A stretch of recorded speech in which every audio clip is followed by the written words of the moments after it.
ಇವತ್ತು ಚಿಕ್ಕದಾಗಿ ಇಂಡಸ್ಟ್ರಿಯಲ್ಲಿ ಧರ್ಮಣ್ಣ ಅನ್ನೋದು ಅಣ್ಣ ಅನ್ನೋದೇ ವರ್ಕ್ ಆಗ್ತಿರೋದು. ಈಗ ಬಾಲಣ್ಣ ಆಗಿರ್ಬೋದು, ಚಿಕ್ಕಣ್ಣವ್ರು ಆಗಿರ್ಬೋದು, ಆಯ್ತಾ, ಯಾವನ್ ಕರೆಸ್ತೇ ಕರ್ಸು, 4 ಅವರಿ ನಿಮ್ಮ ಮನೆ ಮುಂದೆ ಇರ್ತೀನಿ ಕರ್ಸಮ್ಮ ಅಂದೆ, ಹಿಂಗೆ ಹೇಳಿದ್ದೆ. ಲವರ್ ಬಾಯ್ ಧರ್ಮಣ್ಣ, ರೆಬಲ್ ಬಾಯ್ ಧರ್ಮಣ್ಣ. ಕನ್ಫರ್ಮ್ ಹೇಳಕ್ಕಾಗಲ್ಲ, ಮೇ ಬಿ ಇರ್ಬೋದು. ಇವತ್ತಿಗೂ ನಾನು ವಾರಕ್ಕೆ 2 ಸಿನಿಮಾ ಥಿಯೇಟ್ರಲ್ಲಿ ನೋಡಿಲ್ಲ ಅಂದ್ರೆ ಸಮಾಧಾನವೇ ಆಗಲ್ಲ. ಅಷ್ಟು ಜನ ಹುಡುಗರಲ್ಲಿ ಫಸ್ಟ್ ಲವ್ ಲೆಟರ್ ಬಂದಿದ್ದೆ ನನಗೆ. ಮೊದಲು ನಿನ್ನ ಮೆಂಟಾಲಿಟಿ ಚೇಂಜ್ ಮಾಡ್ಕೊ.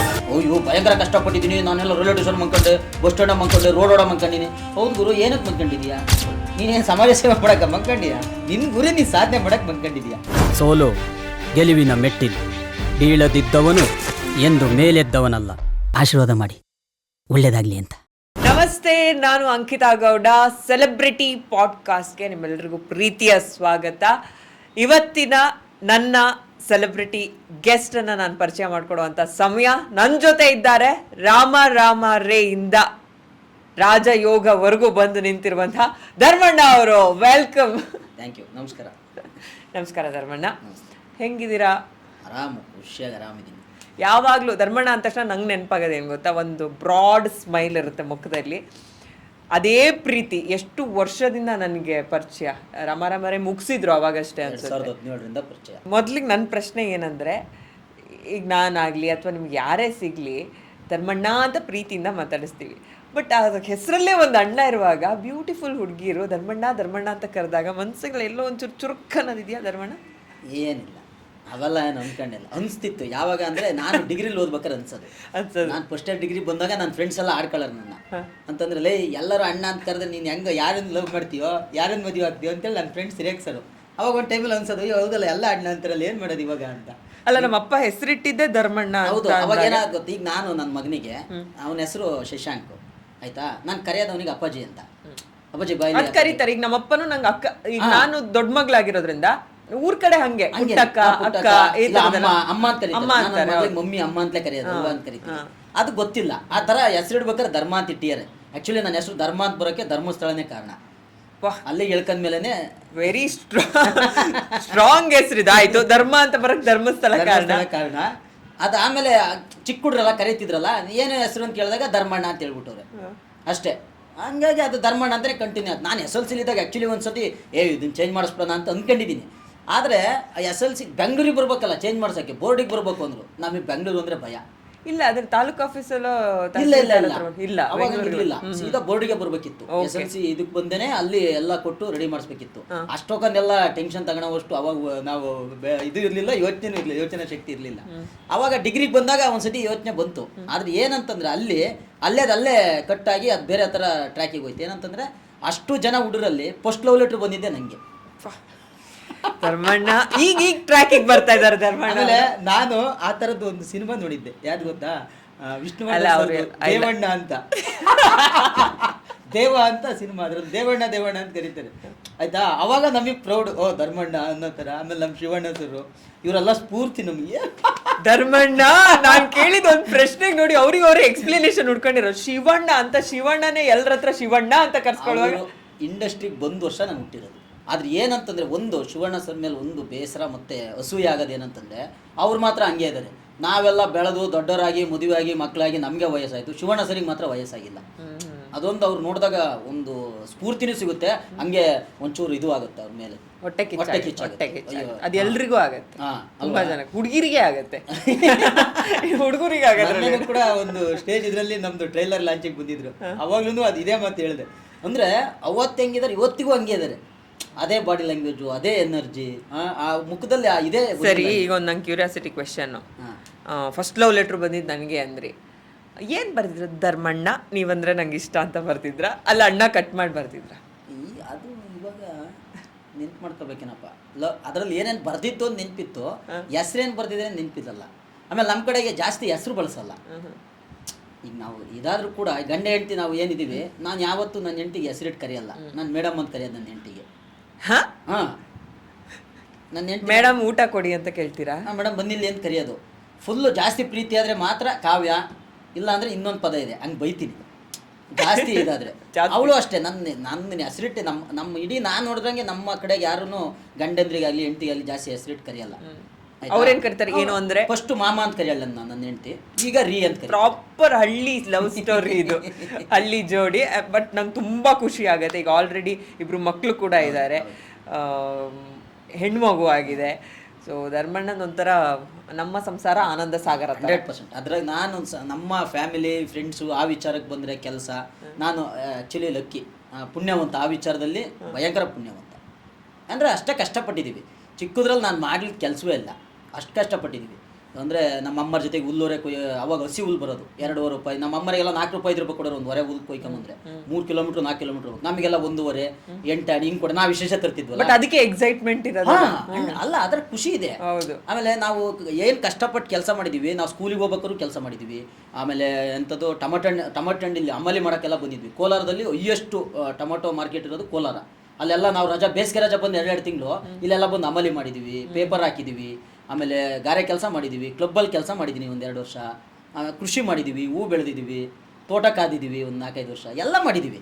ಈ ಎಲ್ಲ ಮಾಡೋ ಪ್ರೊಸೆಸ್ಸಲ್ಲಿ ನಾನು ಕಲಾವಿದ ಆಗಬೇಕು ಅನ್ನೋದು ಎಲ್ಲಿ ಹುಟ್ಟಿತು ಧರ್ಮಣ್ಣ? ನನಗೆ 7ನೇ ಕ್ಲಾಸೋ 8ನೇ ಕ್ಲಾಸೋ ನೆನಪಿಲ್ಲ. ಸಿಕ್ಕಾಪಟ್ಟೆ ಸಿನಿಮಾ ಕ್ರೇಜ್ ನನಗೆ ನೋಡೋದಕ್ಕೆ. ಇವತ್ತಿಗೂ ನಾನು ವಾರಕ್ಕೆ 2 ಸಿನಿಮಾ ಥಿಯೇಟ್ರಲ್ಲಿ ನೋಡಿಲ್ಲ ಅಂದ್ರೆ ಸಮಾಧಾನವೇ ಆಗಲ್ಲ. ನಮ್ಮನೆ ಪಕ್ಕದಲ್ಲೇ ಅವಳಹಳ್ಳಿ ವೆಂಕಟೇಶ್ವರ ಆಗಲಿ, ಅಲ್ಲೇ ಜಾಸ್ತಿ ಸಿನಿಮಾ ನೋಡೋದು. ಕಾಮಾಖ್ಯ ಥಿಯೇಟ್ರು, ಆಮೇಲೆ ಶ್ರೀನಿವಾಸ ಗೌಡನ ಪಳ್ಳಿ, ಇವೆಲ್ಲ ನಮ್ದು ಅಡ್ಡ. ನಾವು ಕತ್ರಿಗುಪ್ಪೆ ಸರೌಂಡಿಂಗ್ ಇರೋದ್ರಿಂದ, ಚಂದ್ರೋದಯ ಆಗಿರ್ಬೋದು, ಇವೆಲ್ಲ ನಮ್ಮ ಅಡ್ಡ ಆಗಿರೋದ್ರಿಂದ ಸಿಕ್ಕಾಪಟ್ಟೆ ಸಲ ಸಿನಿಮಾಗಳನ್ನು ನೋಡಿದ್ದೀನಿ. ಅವಳಹಳ್ಳಿ ವೆಂಕಟೇಶ್ವರ ಯಾಕೆ ಅಂತಂದ್ರೆ ಅದ್ರ ಪಕ್ಕದಲ್ಲೇ ಇದ್ವಿ 1-4-5 ವರ್ಷ. ಹಂಗಾಗಿ ಆ ಥಿಯೇಟ್ರಲ್ಲಿ ಸಿಕ್ಕಾಪಟ್ಟೆ ಸಿನಿಮಾಗಳನ್ನು ನೋಡಿದ್ದೀವಿ. ಆದರೂ ಮಜಾ ಏನಂತಂದರೆ, ಈ ನಾವು ಸಿನಿಮಾ ನೋಡೋ ಕ್ರೇಜಲ್ಲಿ 7ನೇ ಕ್ಲಾಸಲ್ಲೋ 8ನೇ ಕ್ಲಾಸಲ್ಲೋ ನಾನು ಒಬ್ಬ ಹೀರೋ ಆಗಿರೋ ಥರ ಕನಸು ಬಿದ್ದಿತ್ತು ನನಗೆ. ಅಂದ್ರೆ ಅಷ್ಟು ಸಿನಿಮಾ ನೋಡಿದ್ದೀವಿ ಅಂತ. ನಾವು ಕಾನ್ಷಿಯಸ್ಲಿ ಅನ್ಕಾನ್ಷಿಯಸ್ ಆಗಿ ಅಥವಾ ಒಂದು ಥಾಟ್ ಪ್ರೊಸೆಸ್ ನಮ್ದು ಬ್ಯಾಕ್ ಆಫ್ ದ ಮೈಂಡ್ ಏನು ಓಡ್ತಾ ಇರತ್ತೋ, ಕೆಲವೊಂದ್ಸಲ ನಮಗೆ ಗೊತ್ತಿರಲ್ಲ ಅಂತ ನಮ್ದು ಆಕ್ಚುಯಲ್ ಡ್ರೀಮ್ ಏನು ಅಥವಾ ಕನಸು, ಅಥವಾ ನಾವು ಅದನ್ನ ಜಾಸ್ತಿ ಅದ್ರ ಬಗ್ಗೆ ಒಂದು ಯೋಚನೆ ಮಾಡಿರಲ್ಲ, ಫೋಕಸ್ ಮಾಡಿರಲ್ಲ. ಅದು ನನಗೆ ಗೊತ್ತಿರಲಿಲ್ಲಲ್ಲ ಅದ್ರ ಬಗ್ಗೆ. ಆ ಸೆವೆಟಲ್ಲಿ ಬಿದ್ದಿತ್ತು, ಏನೋ ಸಿನಿಮಾ ನೋಡ್ತೀವಲ್ಲ ಆ ಟೈಮಲ್ಲಿ ಬಿದ್ದಿತ್ತು ಅಂತ ಸುಮ್ಮನಾಗಿದ್ದೆ ಒಂದು. ಆಮೇಲೆ ಡಿಗ್ರಿಲಿ ಬಂದಾಗ ನಾಟಕ ಶುರು ಮಾಡಿದ್ವಿ. ಪಿ ಲಂಕೇಶ್ ಅವ್ರದ್ದು ತೆರೆಗಳು ಅಂತ, ನಮ್ಮ ರಮೇಶ್ ಚಂದ್ರ ದತ್ತ ಅಂತ ನಮ್ಮ ಕನ್ನಡ ಲೆಕ್ಚರರು, ಅವರು ಮತ್ತು ವಸಂತ್ ಕುಮಾರ್ ಸರ್, ಇವರಿಬ್ಬರು ನನ್ನ ಲೈಫಲ್ಲೇ ಮರೆಯೋಂಗಿಲ್ಲ. ಯಾಕೆಂದರೆ ಇವತ್ತು ಇಲ್ಲಿ ಕಲಾವಿದನ ಕೂತ್ಕೊಳ್ಳೋಕ್ಕೆ ಮತ್ತು ಬೆಂಗಳೂರಿಗೆ ಬರೋಕ್ಕೆ, ಆಮೇಲೆ ಯಶವಂತ್ ಸರ್ ದೇಶಪಾಂಡೆ ಅವ್ರು ಒಂದು 7-8 ವರ್ಷ ಏನು ನಾಟಕ ಮಾಡಿದ ಅವಕ್ಕೆಲ್ಲ ಕಾರಣ ಅವರಿಬ್ಬರೇ ನಮಗೆ ಮೇಯ್ನು. ಯಾಕೆಂತಂದರೆ ಅವರೇ ನಮಗೆ ನಾಟಕ ಹೇಳ್ಕೊಟ್ಟಿದ್ದು. ಆಮೇಲೆ ನೀನು ಏನಾರ ಮಾಡು ಚೆನ್ನಾಗಿದೆಯಾ ಅಂತಂದಿದ್ದು. ಆಮೇಲೆ ಡಿಗ್ರಿ ಮುಗಿದ್ಮೇಲೆ ಮನೇಲಿ BA ನೆಕ್ಸ್ಟ್ LLB ಮಾಡೋಕ್ಕಾಗಲಿ MA ಮಾಡೋಕ್ಕಾಗಲಿ ಕಾಸಿರಲಿಲ್ಲ, STDಲಿ ಕೆಲಸ ಮಾಡ್ತಿದ್ದೆ. ಆ ಟೈಮಲ್ಲಿ ನಮ್ಮ ವಸಂತ್ ಕುಮಾರ್ ಸರ್ ಹಿಂಗೆ ಯಶವಂತ್ ಸರ್ ದೇಶಪಾಂಡೆ ಅಂತ ಕಲಾವಿದರು ಬೇಕು ಒಂದು ನಾಟಕಕ್ಕೆ ಅಂತ ಇದು ಮಾಡಿದ್ರೆ ನೋಡು. STD ಅಂದ್ರೆ ಅವಾಗ STD ಬೂತ್ ಬರ್ತಾ ಇದ್ವಲ್ಲ ಅಲ್ವಾ? STD ಬೂತ್ ಅವಾಗ ಅಲ್ಲೊಬ್ರು ಇಬ್ರು ಟೈಮ್ನ ಬ್ಯಾಲೆನ್ಸ್ ಮಾಡ್ತಿದ್ವಿ. ಬೆಳಿಗ್ಗೆ 6 ಗಂಟೆಗೆ ಹೋಗಿ ಬಂದು 2 ಗಂಟೆ ತನಕ, 2 ಗಂಟೆಯಿಂದ 10 ಗಂಟೆ ತನಕ ಹಂಗೆ ಬ್ಯಾಲೆನ್ಸ್ ಮಾಡ್ತಿದ್ವಿ. ಒಂದು 600 ರೂಪಾಯಿ 800 ರೂಪಾಯಿ ಕೊಡೋರು. ಅದರಲ್ಲಿ ಸಣ್ಣ ಪಣ್ಣದ್ದು ಎಲ್ಲ ಒಂಚೂರು ವರ್ಕೌಟ್ ಮಾಡ್ಕೊಂಡು ಹಂಗೆ ಹಿಂಗೆ ಮಾಡಿ ಆ ಥರದ್ದೆಲ್ಲ ಮಾಡ್ತಿದ್ವಿ. ಆ ಟೈಮಲ್ಲಿ ಅದೇ ಹೇಳದ್ನಲ್ಲ ಹಿಂಗೆ ಯಶವಂತ್ ಸರ್ ದೇಶಪಾಂಡೆ ಅವ್ರ ಟೀಮ್. ಸರಿ, ಅದು ಆ ವಿಷಯಕ್ಕೆ ಬರ್ತೀನಿ ನಾನು. ಧರ್ಮಣ್ಣ ಅವರು ರಾಮರೇ ಟೈಮಿಂದ ಈಗ ನಮಗೆಲ್ಲ ಪರಿಚಯ. ಅದಕ್ಕಿಂತ ಮುಂಚೆನೆ ಈಗ ಏನಂತಾರೆ, ಇಂಡಸ್ಟ್ರಿಗೆ ಬರೋಕ್ಕಿಂತ ಮುಂಚೆನೆ ಸಂಸಾರಸ್ಥ ಆಗಿ ಆಮೇಲೆ ಬಂದವ್ರು ನೀವು. ಅದ್ರ ಬಗ್ಗೆ ಹೇಳಿ, ಕಾವ್ಯ ಅವ್ರ ಬಗ್ಗೆ ಹೇಳಿ. ಅದು ಹೆಂಗೆ ಇಂಡಸ್ಟ್ರಿಗೆ ಬರೋಕ್ಕಿಂತ ಮುಂಚೆನೆ ಫಸ್ಟ್ ಮದುವೆ ಆಗ್ಬಿಡಪ್ಪ ಮನೇಲಿ, ಆಮೇಲೆ ಏನು ಬೇಕಾದ್ರೂ ಮಾಡೋ ಥಾಟ್ ಇತ್ತ ಅಂತ? ಇಲ್ಲ, ಆ ಥರದ್ದೆಲ್ಲ ನಮ್ಮ ಮನೆಗೆ ಆ್ಯಕ್ಚುಲಿ ಇವತ್ತಿಗೂ ನೀವು ನಂಬಲ್ಲ. ನಾನು ಏನು ಮಾಡ್ತೀನಿ, ಎಷ್ಟು ದುಡಿತೀನಿ ನಮ್ಮ ಮನೆಯವರಿಗೆ ಗೊತ್ತಿಲ್ಲ. ನಮ್ಮ ಅಣ್ಣಗೆ ಒಬ್ಬನಿಗೆ ಅಷ್ಟೇ ಗೊತ್ತು ನಾನು ಏನು ಮಾಡ್ತೀನಿ ಅಂತ. ನಮ್ಮ ಅಪ್ಪ ನಮ್ಮಮ್ಮ ಇವತ್ತಿಗೂ ನಾನು ಹೋದ್ರೆ ಅವನಿಗೆ ಖರ್ಚಿಗೆ ಇರುತ್ತೋ ಇಲ್ಲೋ ಅಂತ ನಮ್ಮಮ್ಮ ಇವತ್ತಿಗೂ ಜೋಬಳಗೊಂದು 500 ರೂಪಾಯಿ 300 ರೂಪಾಯಿ ಅಜ್ಜಿ ಅಂದ್ರು, ಅಥವಾ ಮನೇಲಿರೋ ಹಿರಿಯರು ಅವ್ರಿಗೆ ನಾವು ಏನಾದ್ರೂ ಮಾಡ್ಲಿ, ಎಷ್ಟೇ ಬೆಳಿಲಿ, ಏನಂತಾರೆ, ನಾವು ಎಷ್ಟೇ ದುಡಿಲಿ ಹೊರಗಡೆ, ಅವ್ರೊಂದು 10 ರೂಪಾಯಿ ಕೊಡ್ಲಿ ಅವ್ರ ಕೈಯಿಂದ, ನಮಗೂ ಅದು ಅಯ್ಯ ನಾನು ಅದನ್ನ ಬಿಡಲ್ಲ. ನಮ್ಮ ಅಣ್ಣ ನಂಗೆ ಟ್ರೈನ್ ಹತ್ಸಕ್ ಬಂದ್ರೆ ಟಿಕೆಟ್ ಇವತ್ತಿಗೂ ನಮ್ಮ ಅಣ್ಣನೇ ತಕ್ಕೊಡೋದು ನನಗೆ. ಅದರಲ್ಲೊಂದು ವಾತ್ಸಲ್ಯ, ಒಂದು ಪ್ರೀತಿ ಇರುತ್ತಲ್ಲ, ಅದನ್ನ ಕಳ್ಕೊಳಕ್ಕೆ ಇಷ್ಟಪಡಲ್ಲ. ಅದನ್ನ ಇವತ್ತಿಗೂ ಅಷ್ಟೇ. ಮೊನ್ನೆನೋ ಒಂದು 2-3 ದಿವಸ ಬಂದಾಗ ನಮ್ಮ ಅಣ್ಣನೇ, ಯಾವಾಗ ಬಂದರೂ ನಮ್ಮ ಅಣ್ಣನೇ ಟಿಕೆಟ್ ತಕ್ಕೊಡೋದು. ಅದು ಹಂಗಾಗಿ ಅವಾಗ ಅವ್ರಿಗೆ ಅಷ್ಟು ಗೊತ್ತಿರಲಿಲ್ಲ ಏನಕ್ಕೆ ಮದುವೆ ಅವತ್ತಿಗೆ ಆಯ್ತು ಅನ್ನೋದಕ್ಕೆ. ನಂದೊಂದು ಲವ್ ಸ್ಟೋರಿ ಅವಾಗ ಅಷ್ಟೊತ್ತಿಗೆ 2 ಲವ್ ಸ್ಟೋರಿ ಇತ್ತು. ಅದು ಒಂದು ಡಿಗ್ರಿಲೇ ಮುಗಿದೋಗಿತ್ತು. ಅದು ನೀವು ಇಷ್ಟು ಸ್ಪೀಡಾಗಿ ಹೇಳಂಗಿಲ್ಲ, 2 ಲವ್ ಸ್ಟೋರಿ ಡಿಗ್ರಿಲೇ ಮುಗಿದೋಗಿತ್ತು. ಅಲ್ಲ, ಈಗ ಕಾಲೇಜ್ ಡೇಸ್ ಡಿಗ್ರಿಲಿ ಒಂದು ಮುಗಿದಿತ್ತು. ನಾನು ಬೆಂಗಳೂರಿಗೆ ಬಂದ್ಮೇಲೆ ಈ ನಾಟಕ ಗಿಡ್ಕ ಮಾಡ್ತಾ ಅವಾಗೆಲ್ಲ ಮಾಡ್ತಾ ಇನ್ನೊಂದು ಶುರುವಾಗಿತ್ತು. ಆಯ್ತಾ? ಆ್ಯಕ್ಚುಲಿ ಮಜಾ ಅಂದರೆ 2 ಅದೇ ಬಂದಿದ್ದು, 2 ಅದೇ ಹೋಯ್. ಇದನ್ನ ಈಗ ಮಜವಾಗಿ ಹೇಳ್ತಾ ಇದ್ದಾರೆ, ಬಟ್ ಅವಾಗ ಒಂದು ನಾನು ಅಷ್ಟೇ. ಬ್ರೇಕಪ್ ಹೆಂಗ್ ತಗೊಂಡ್ರು ಧರ್ಮಣ್ಣ? ಬ್ರೇಕಪ್ ಡಿಗ್ರಿಲಿ ಇದ್ದಾಗ ಈಗ ನಾವು ನಗ್ನಗ್ತಾ ಮಾತಾಡ್ಬೋದು, ಅವಾಗ ಎಲ್ರಿಗೂ ಫೀಲ್ ಆಗಿರುತ್ತೆ, ನಾವು ಒಂದು ಪೇನ್ ಗೋತ್ರು ಆಗಿರ್ತೀವಿ. ರಿಯಲ್ ಆಗಿ ಯಾರು ಲವ್ ಮಾಡಿರ್ತಾರೆ ಅವ್ರು ಯಾವತ್ತು ಅವನು ಯಾವ ಹುಡುಗಿ ನಾವು ನಿಜವಾಗ್ಲೂ ಇಷ್ಟಪಟ್ಟಿದ್ದು ಅವಳು ಚೆನ್ನಾಗಿರಲಿ ಅಂತ ಇಷ್ಟಪಟ್ಟಿದ್ರೆ ಲವ್ ಕೈ ಕೊಟ್ಟರು ಕೂಡ ಅವಳು ಚೆನ್ನಾಗಿರಲಿ ಅಂತ ಹಾರೈಸ್ತಾರೆ.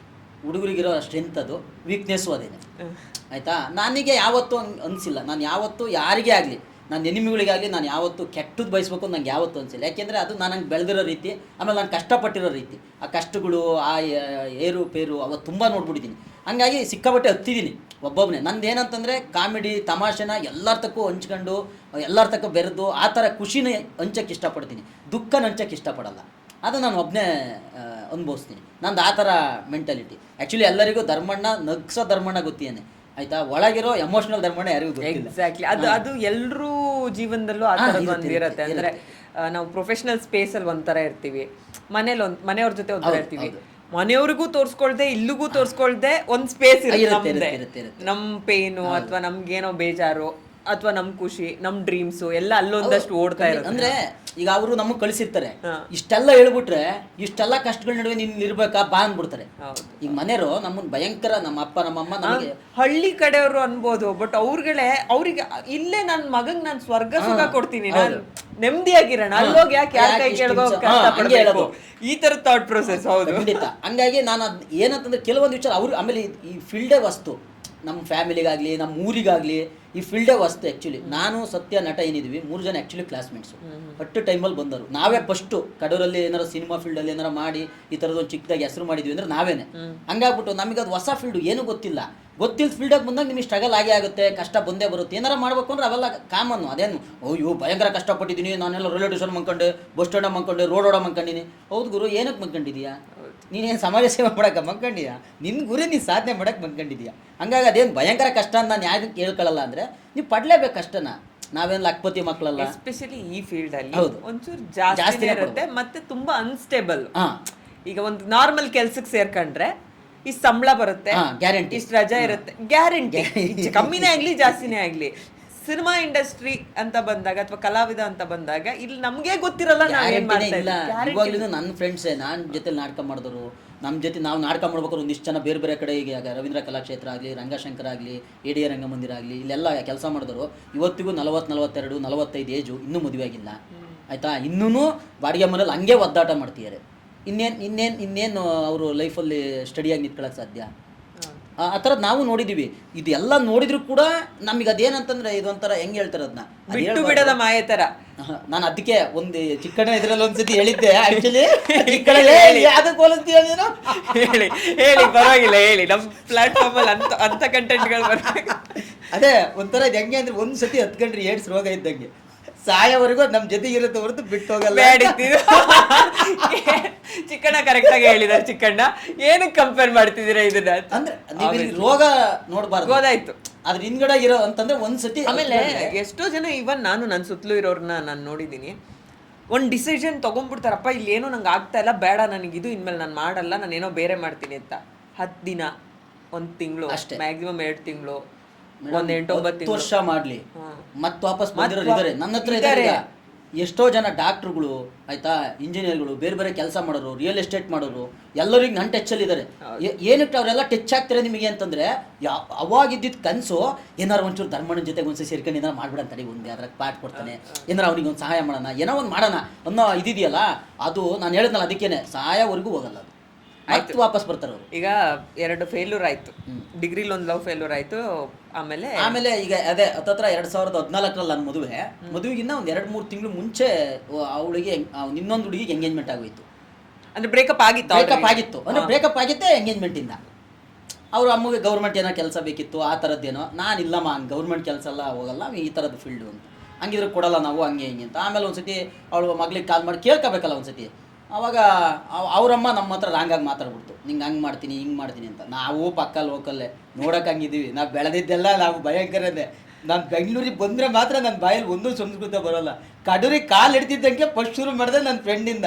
ಲೇಟಾಗಿ ಬಂದ ಅಂದ್ರೆ ಅಲ್ಲಿಂದನೇ ಶುರು ಆಯ್ತಾ ಸಂಸ್ಕೃತನೇ. ಅಲ್ಲಿ ಯಾಕೆಂದ್ರೆ ಲೋಕಲ್ ಹಂಗೆ ಇರೋದು ನಾವು ಅವ್ರಿಗೆ ಒಂದೇ ಮಾತು. ಕಷ್ಟ ಆಗೋದ ಧರ್ಮಣ್ಣ ಇಲ್ಲಿ ಫಿಲ್ಟರ್ ಹಾಕಿ ಮಾತಾಡೋದಕ್ಕೆ? ಇಲ್ಲ, ಅದೇನೋ ಗೊತ್ತಿಲ್ಲ ನನಗೆ. ಅದೇ ನಾನು ಸುಮಾರು ಸತಿ ಯೋಚನೆ ಮಾಡಿದ್ದೀನಲ್ಲ, ನಾನು ಇಲ್ಲಿವರೆಗೂ ಮಾತ್ರ ಇಂಟರ್ವ್ಯೂಲ್ ಒಂದು 2 ಸತಿ ಒಂದೇ ಒಂದು, ಅದು ತೀರಾ ಕೆಟ್ಟಬದಲ್ಲ, ಒಂದು ನಾರ್ಮಲ್ ಕೆಟ್ಟಬದ ಬಂದಿರ್ಬೋದು, ಗೊತ್ತಿಲ್ಲ ಅದು ಹೆಂಗೆ ಅವಾಯ್ಡ್ ಆಗುತ್ತೆ ಅಂತ. ಆರು ಊರಾಗಿ ಇಳಿದ್ರೆ ಫಸ್ಟು ಶುರುವಾಗೋದೇ ಸಂಸ್ಕೃತಿಯಿಂದ. ಒಂದು 5 ನಿಮಿಷ ಲೇಟಾಗಿ ಬಂದ ಕರ್ಕೊಂಡು ಹೋಗಿ ಯಾರು ಅಲ್ಲಿಂದ ಶುರುವಾಗುತ್ತೆ, ಆಯಿತಾ. ನಾನು ಅವ್ರ ಅಮ್ಮಗೆ ಒಂದೇ ಮಾತು ಹೇಳಿದೆ, ನಾವು ಅಮ್ಮ ಬೆಂಗಳೂರಿಂದ ಬರೋಕ್ಕೆ 4 ಅವರ್ ಜರ್ನಿ, ಯಾವನ್ ಕರೆಸ್ತೇ ಕರೆಸು, 4 ಅವರಿಗೆ ನಿಮ್ಮ ಮನೆ ಮುಂದೆ ಇರ್ತೀನಿ ಕರ್ಸಮ್ಮ ಅಂದೆ. ಹಿಂಗೆ ಹೇಳಿದ್ದೆ ಫಸ್ಟೇ. ಧರ್ಮಣ್ಣನ ನೀವು ಕಾಮಿಡಿ ಸೀನ್ಸಲ್ಲಿ ನೋಡಿರ್ಬೋದು, ಕಾಮಿಡಿ ಸಿನಿಮಾಗಳಲ್ಲಿ ನೋಡಿರ್ಬೋದು, ಧರ್ಮಣ್ಣ ಆಗಿ ನೋಡಿರ್ಬೋದು. ಈ ಥರ ಇಂಟರ್ವ್ಯೂಸಲ್ಲಿ ಧರ್ಮಣ್ಣ ಈ ಫೇಸ್ ಯಾರು ನೋಡಿದ್ದೀರಾ? ಲವರ್ ಬಾಯ್ ಧರ್ಮಣ್ಣ, ರೆಬಲ್ ಬಾಯ್ ಧರ್ಮಣ್ಣ. ಆದರೆ ಆ ಹುಡುಗಿಗೆ ನಮ್ಮ ಅಣ್ಣನ ವಿಚಾರ ಎಲ್ಲ ಚೆನ್ನಾಗಿ ಗೊತ್ತಿತ್ತು. ಒಂದೇ ಊರಲ್ವಾ, ನಮ್ಮ ಅಣ್ಣನ ಮಾತು ಮೀರಲ್ಲ ಅಂತ ಚೆನ್ನಾಗಿ ಗೊತ್ತಿತ್ತು. ಅಷ್ಟೊತ್ತಿಗೆ ನಮ್ಮ ಅಣ್ಣಗೆ ಕಾಲ್ ಮಾಡಿಬಿಟ್ಟು ಹಿಂಗೆಲ್ಲ ಮಾಡ್ತೀಯೇನೆ ನಿನ್ನ ತಮ್ಮ, ಒಂಚೂರು ಹೇಳಿ ಹಂಗೆ ಹಿಂಗೆ ಅಂತೆಲ್ಲ. ನಮ್ಮ ಅಣ್ಣ ಒಂದೇ ಮಾತು ಹೇಳಿ, ನಮ್ಮ ಅಣ್ಣ ನನ್ಕಿನ್ನ ಅವ್ನು ಯಾವತ್ತೂ ರೇಸ್ ಆಗಲ್ಲ. ಒಂದು ಸತಿ ರೇಸ್ ಆದ ಅಂದರೆ ಅವ್ನು ಕಂಟ್ರೋಲ್ ಮಾಡೋಕ್ಕಾಗಲ್ಲ. ನಮ್ಮ ಅಣ್ಣ ಹಂಗೆ ಒಂದೇ ಮಾತು ಹೇಳಿದ್ದು, ಅಪ್ಪಿ ಬರ್ತಾಳ ಕೇಳು, ನಾಳೆನೇ ಮದುವೆ, ಕಡೂರಲ್ಲೇ ಮದುವೆ, ಯಾವನು ಬರ್ತಾನೆ ಬರಲಿಲ್ವಾ ಇವತ್ತು ಬರಲಿಲ್ದಲ್ಲಿ ಇನ್ನು ಲೈಫಲ್ಲಿ ಯಾವತ್ತೂ ಬರೋಲ್ಲ, ಬಿಟ್ಬಿಡೋ ಅಂತ.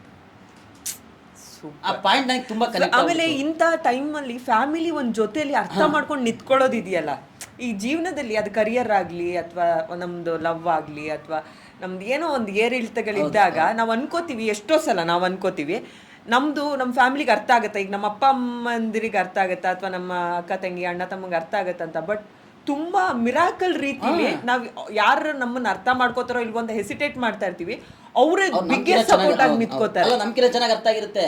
ಅಂದ್ರೆ ನೋಡಿ, ಈಗ ನಮ್ಮ ಅಪ್ಪ ನಾವೇನು ಫ್ಯಾಮಿಲಿ ಇದ್ದೀವಿ, ನಾವು ಆಕ್ಚುಲಿ ಅವಿಭಕ್ತ ಕುಟುಂಬ, ನಾವೊಂದು 10 ಜನ ಒಟ್ಟಿಗೆ ಇರೋದು, ಜಾಯಿಂಟ್ ಫ್ಯಾಮಿಲಿ ಆಯ್ತಾ. ನೀವು ಕೆಲವೊಂದು ವಿಚಾರನ ನಮ್ಮ ಹೊತ್ತಿಗೆ ಭಯಂಕರ ಸತಿ ಇದನ್ನ ಚರ್ಚೆ ಮಾಡಿದೆ. ಮತ್ತೆ ಕೆಲವೊಂದು ಸತಿ ಏನಂತಾರೆ ಅದಕ್ಕೆ, ಇದೇನೋ ಅಂತಾರಲ್ಲ, ಸರಿನ ತಪ್ಪು ಅಂತ ತಿಳ್ಕೊಳಕ್ಕೆ ಏನಂತಾರೆ ಅದಕ್ಕೆ, ಟೆಸ್ಟ್ ಕೂಡ ಮಾಡಿದೆ ಆಯ್ತಾ, ಹೆಂಗೆ ಹೇಳ್ತಾರೆ ಅಂತ. 100% ನಮ್ಮ ಅಣ್ಣ ಏನು ಹೇಳಿರ್ತಾನೆ ನಾನು ಅದೇ ಹೇಳಿರ್ತಿದ್ದೆ, ನಾನೇನು ಹೇಳಿರ್ತೀನಿ ನಮ್ಮ ಅಣ್ಣನೂ ಅದೇ ಹೇಳಿರ್ತಿದ್ದ. ನಮ್ಮ ಹೊತ್ತಿಗೆ ಅದು ಆಶ್ಚರ್ಯ, ನೀವಿಬ್ರು ಎಲ್ಲೆಲ್ಲೋ ಇರ್ತೀರಾ, ಈ ಪಾಯಿಂಟ್ ನಾನೇ ಫಸ್ಟ್ ನಿನ್ನ ಹತ್ರ ಕೇಳ್ತಿರೋದು. ಇದು ಕಡೂರ್ ವರ್ಷನ್ ಆಫ್ ಯಜಮಾನ ಸಿನಿಮಾ. ನಮ್ಮ ಮನೆಯಲ್ಲಿ ದಿನವೂ ಚೈತ್ರವೇ. ನಮ್ಮ ಹೊತ್ತಿಗಂತೂ ತುಂಬಾ ಆಶ್ಚರ್ಯ ಇದೆ ಈ ವಿಚಾರದಲ್ಲಿ. ಸುಮಾರು ಸಲ ನಮ್ಮನ್ನು ಚೆಕ್ ಮಾಡಿದೆ, ಬೇಕು ಅಂತಾನೆ ಏನ್ ಹೇಳ್ತಾರೆ ನೋಡೋಣ ಅಂತ. ಹಂಗಾಗಿ ನಿಜವಾಗ್ಲು ಈಗ ತಮಾಷೆ ಪಕ್ಕಕ್ಕಿಟ್ರೆ ಖುಷಿ ಆಗತ್ತೆ. ಈಗಿನ ಒಂದು ಜನರೇಷನ್ ಅಲ್ಲೂ ಅಥವಾ ಈಗಿನ ಒಂದು ಸಮಯ ಹೆಂಗಿದೆ ಅನ್ನೋದು ನಿಮಗೆ ಗೊತ್ತು. ಅಂಥದ್ರಲ್ಲಿ ಒಂದು ಅವಿಭಕ್ತ ಕುಟುಂಬ, ಅದರಲ್ಲೂ ಒಂದಷ್ಟು ನನಗೆ ಧರ್ಮಣ್ಣ ಅವ್ರ ಊರಿಗೆ ಹೋದ್ರೆ ಒಂದಷ್ಟು ಪೋಸ್ಟ್ಗಳು ಹಾಕ್ತಾರೆ. ಫಸ್ಟ್ ಬರೋದೇ ಊಟದ್ದು, ರಾಗಿ ಮುದ್ದೆ, ಬಸ್ಸಾರು, ಕಾಳು ಪಲ್ಯಗಳು. ಅಲ್ಲೇ ನಮ್ಗೊಂದು ಬಾಯಲ್ಲಿ ನೀರು ಬಂದಿರುತ್ತೆ. ಆ ಊಟದಲ್ಲೇ ನಂಗೆ ಆಲ್ರೆಡಿ ಈಗ ಮತ್ತೆ ನೆನಪಾಗ್ತಿದೆ ನೀವು ಹಾಕಿರೋ ಪೋಸ್ಟ್ ಎಲ್ಲ. ಅಲ್ಲೊಂದು ಪ್ರೀತಿ ಕಾಣುತ್ತೆ. ಊರ್ ಕಡೆ ಹಂಗೆಲ್ಲ ಹೊಟ್ಟೆ ತುಂಬ ಊಟ. ರೀಸೆಂಟಾಗೂ ಕೇಳ್ಪಟ್ಟೆ, ಉಪಾಧ್ಯಕ್ಷ ಟೈಮಲ್ಲಿ ಪ್ರಮೋಷನ್ಗೆ ಹೋದಾಗ ಬೆಸ್ಟ್ ನಾಟಿ ಕೋಳಿ ಸಾರು ಊಟ ಹಾಕ್ಸಿದ್ರಂತೆ ಚಿಕ್ಕಣ್ಣ ಅವ್ರಿಗೆ. ಅದ್ರ ಬಗ್ಗೆ ಎಲ್ಲ ಏನಂತೀರ ಧರ್ಮಣ್ಣ? ಬೆಂಗಳೂರಲ್ಲಿ ಅದೆಲ್ಲ ಎಷ್ಟು ಮಿಸ್ ಮಾಡ್ಕೋತೀರಾ? ತುಂಬ ಮಿಸ್ ಮಾಡ್ಕೊತೀನಿ ಮೇಡಮ್. ಅಂತಂದರೆ ನಾವು ಏನಂತಂದರೆ SLC ತನಕ ಆ್ಯಕ್ಚುಲಿ ಅನ್ನನೇ ಕರೆಕ್ಟಾಗಿ ಊಟ ಮಾಡಿದಾರಲ್ಲ ನಾನು ನಮ್ಮ ಅಣ್ಣ. ರಾಗಿ ಅವಾಗ ನಮ್ಮ ಮನೇಲಿ ತುಂಬ ಬಡತನ ಇತ್ತು, ಬಾಡಿಗೆ ಸಿಕ್ಕಾಪಟ್ಟೆ. ಕಡೂರಲ್ಲೇ ಒಂದು 7-8 ಬಾಡಿಗೆ ಮನೆ, ತೋಟದಲ್ಲೆಲ್ಲ ಇದ್ದೀವಿ ಒಂದು 4-5 ವರ್ಷ. ನಮ್ಮ ಅಮ್ಮರು ತುಂಬ ಕಷ್ಟಪಟ್ಟಿದ್ದಾರೆ. ನಮ್ಮ ಅಮ್ಮರು ಆದರೆ ಏನಂತಂದರೆ ಎಷ್ಟೇ ಕಷ್ಟಪಟ್ಟರು ಕೂಡ ನಮ್ಮನ್ನು ಪ್ರೀತಿಯಿಂದ ತುಂಬ ಇಷ್ಟಪಟ್ಟು ಬೆಳೆಸಿದ್ದಾರೆ. ನಮ್ಮಮ್ಮ ಒಂದು ಮಾತಾಡಿತ್ತು ನನಗೆ ಅವಾಗ ಈ ಪಲಾವ್ ಅಂದ್ರೆ ತುಂಬ ಇಷ್ಟ. ಅದರಲ್ಲಿ ಸುಳಿಯ ಕಾಳು ಅಂತ ಹಾಕ್ತಾರೆ, ಅದು ಅಂದರೆ ಇವತ್ತಿಗೂ ತುಂಬ ಇಷ್ಟ. ನಮ್ಮ ಹೊತ್ತಿಗೆ ಪಲಾವ್ ಹಾಕಿ ಅದು ಹಾಕೇ ಮಾಡೋದು ನಾನು ಹೋದರೆ ಆಯಿತಾ. ಏನಕ್ಕೆ ಅಂದರೆ ನಮ್ಮ ರಿಲೇಷನ್ ಮನೇಲೆಲ್ಲ ಅದನ್ನು ಮಾಡೋರು. ಭಾನುವಾರ ಅವ್ರ ಮನೇಲಿ ಫಿಕ್ಸು ತಿಂಡಿ, ಅದು ಕರಿತಾರೇನೋ ಅಂತ ಸುಮ್ಮನೆ ಅಲ್ಲೇ ಅವ್ರ ಮನೆ ಎದುರುಗಡೆ ಓಡಾಡೋದು. ಕರಿಯೋರು ಯಾವ ಥರ ಒಂದು ದಿವಸ ಒಂದೊಂದ್ಸತಿ ಈಗ ನೆಂಟ್ರು ಬಂದಾಗ ಕರಿಯಕ್ಕೆ ಹೋಗ್ತಿರಲಿಲ್ಲ. ಅವಾಗ ಬೇಜಾರಾಗೋದು, ಇವಾಗ ಕರೆದಿದ್ರು ಚೆನ್ನಾಗಿರೋದನ್ನು ಊಟ ಮಾಡ್ಬಿಡ್ತಿದ್ದೀನೋ ಅಂತ ಅಷ್ಟಿಷ್ಟ.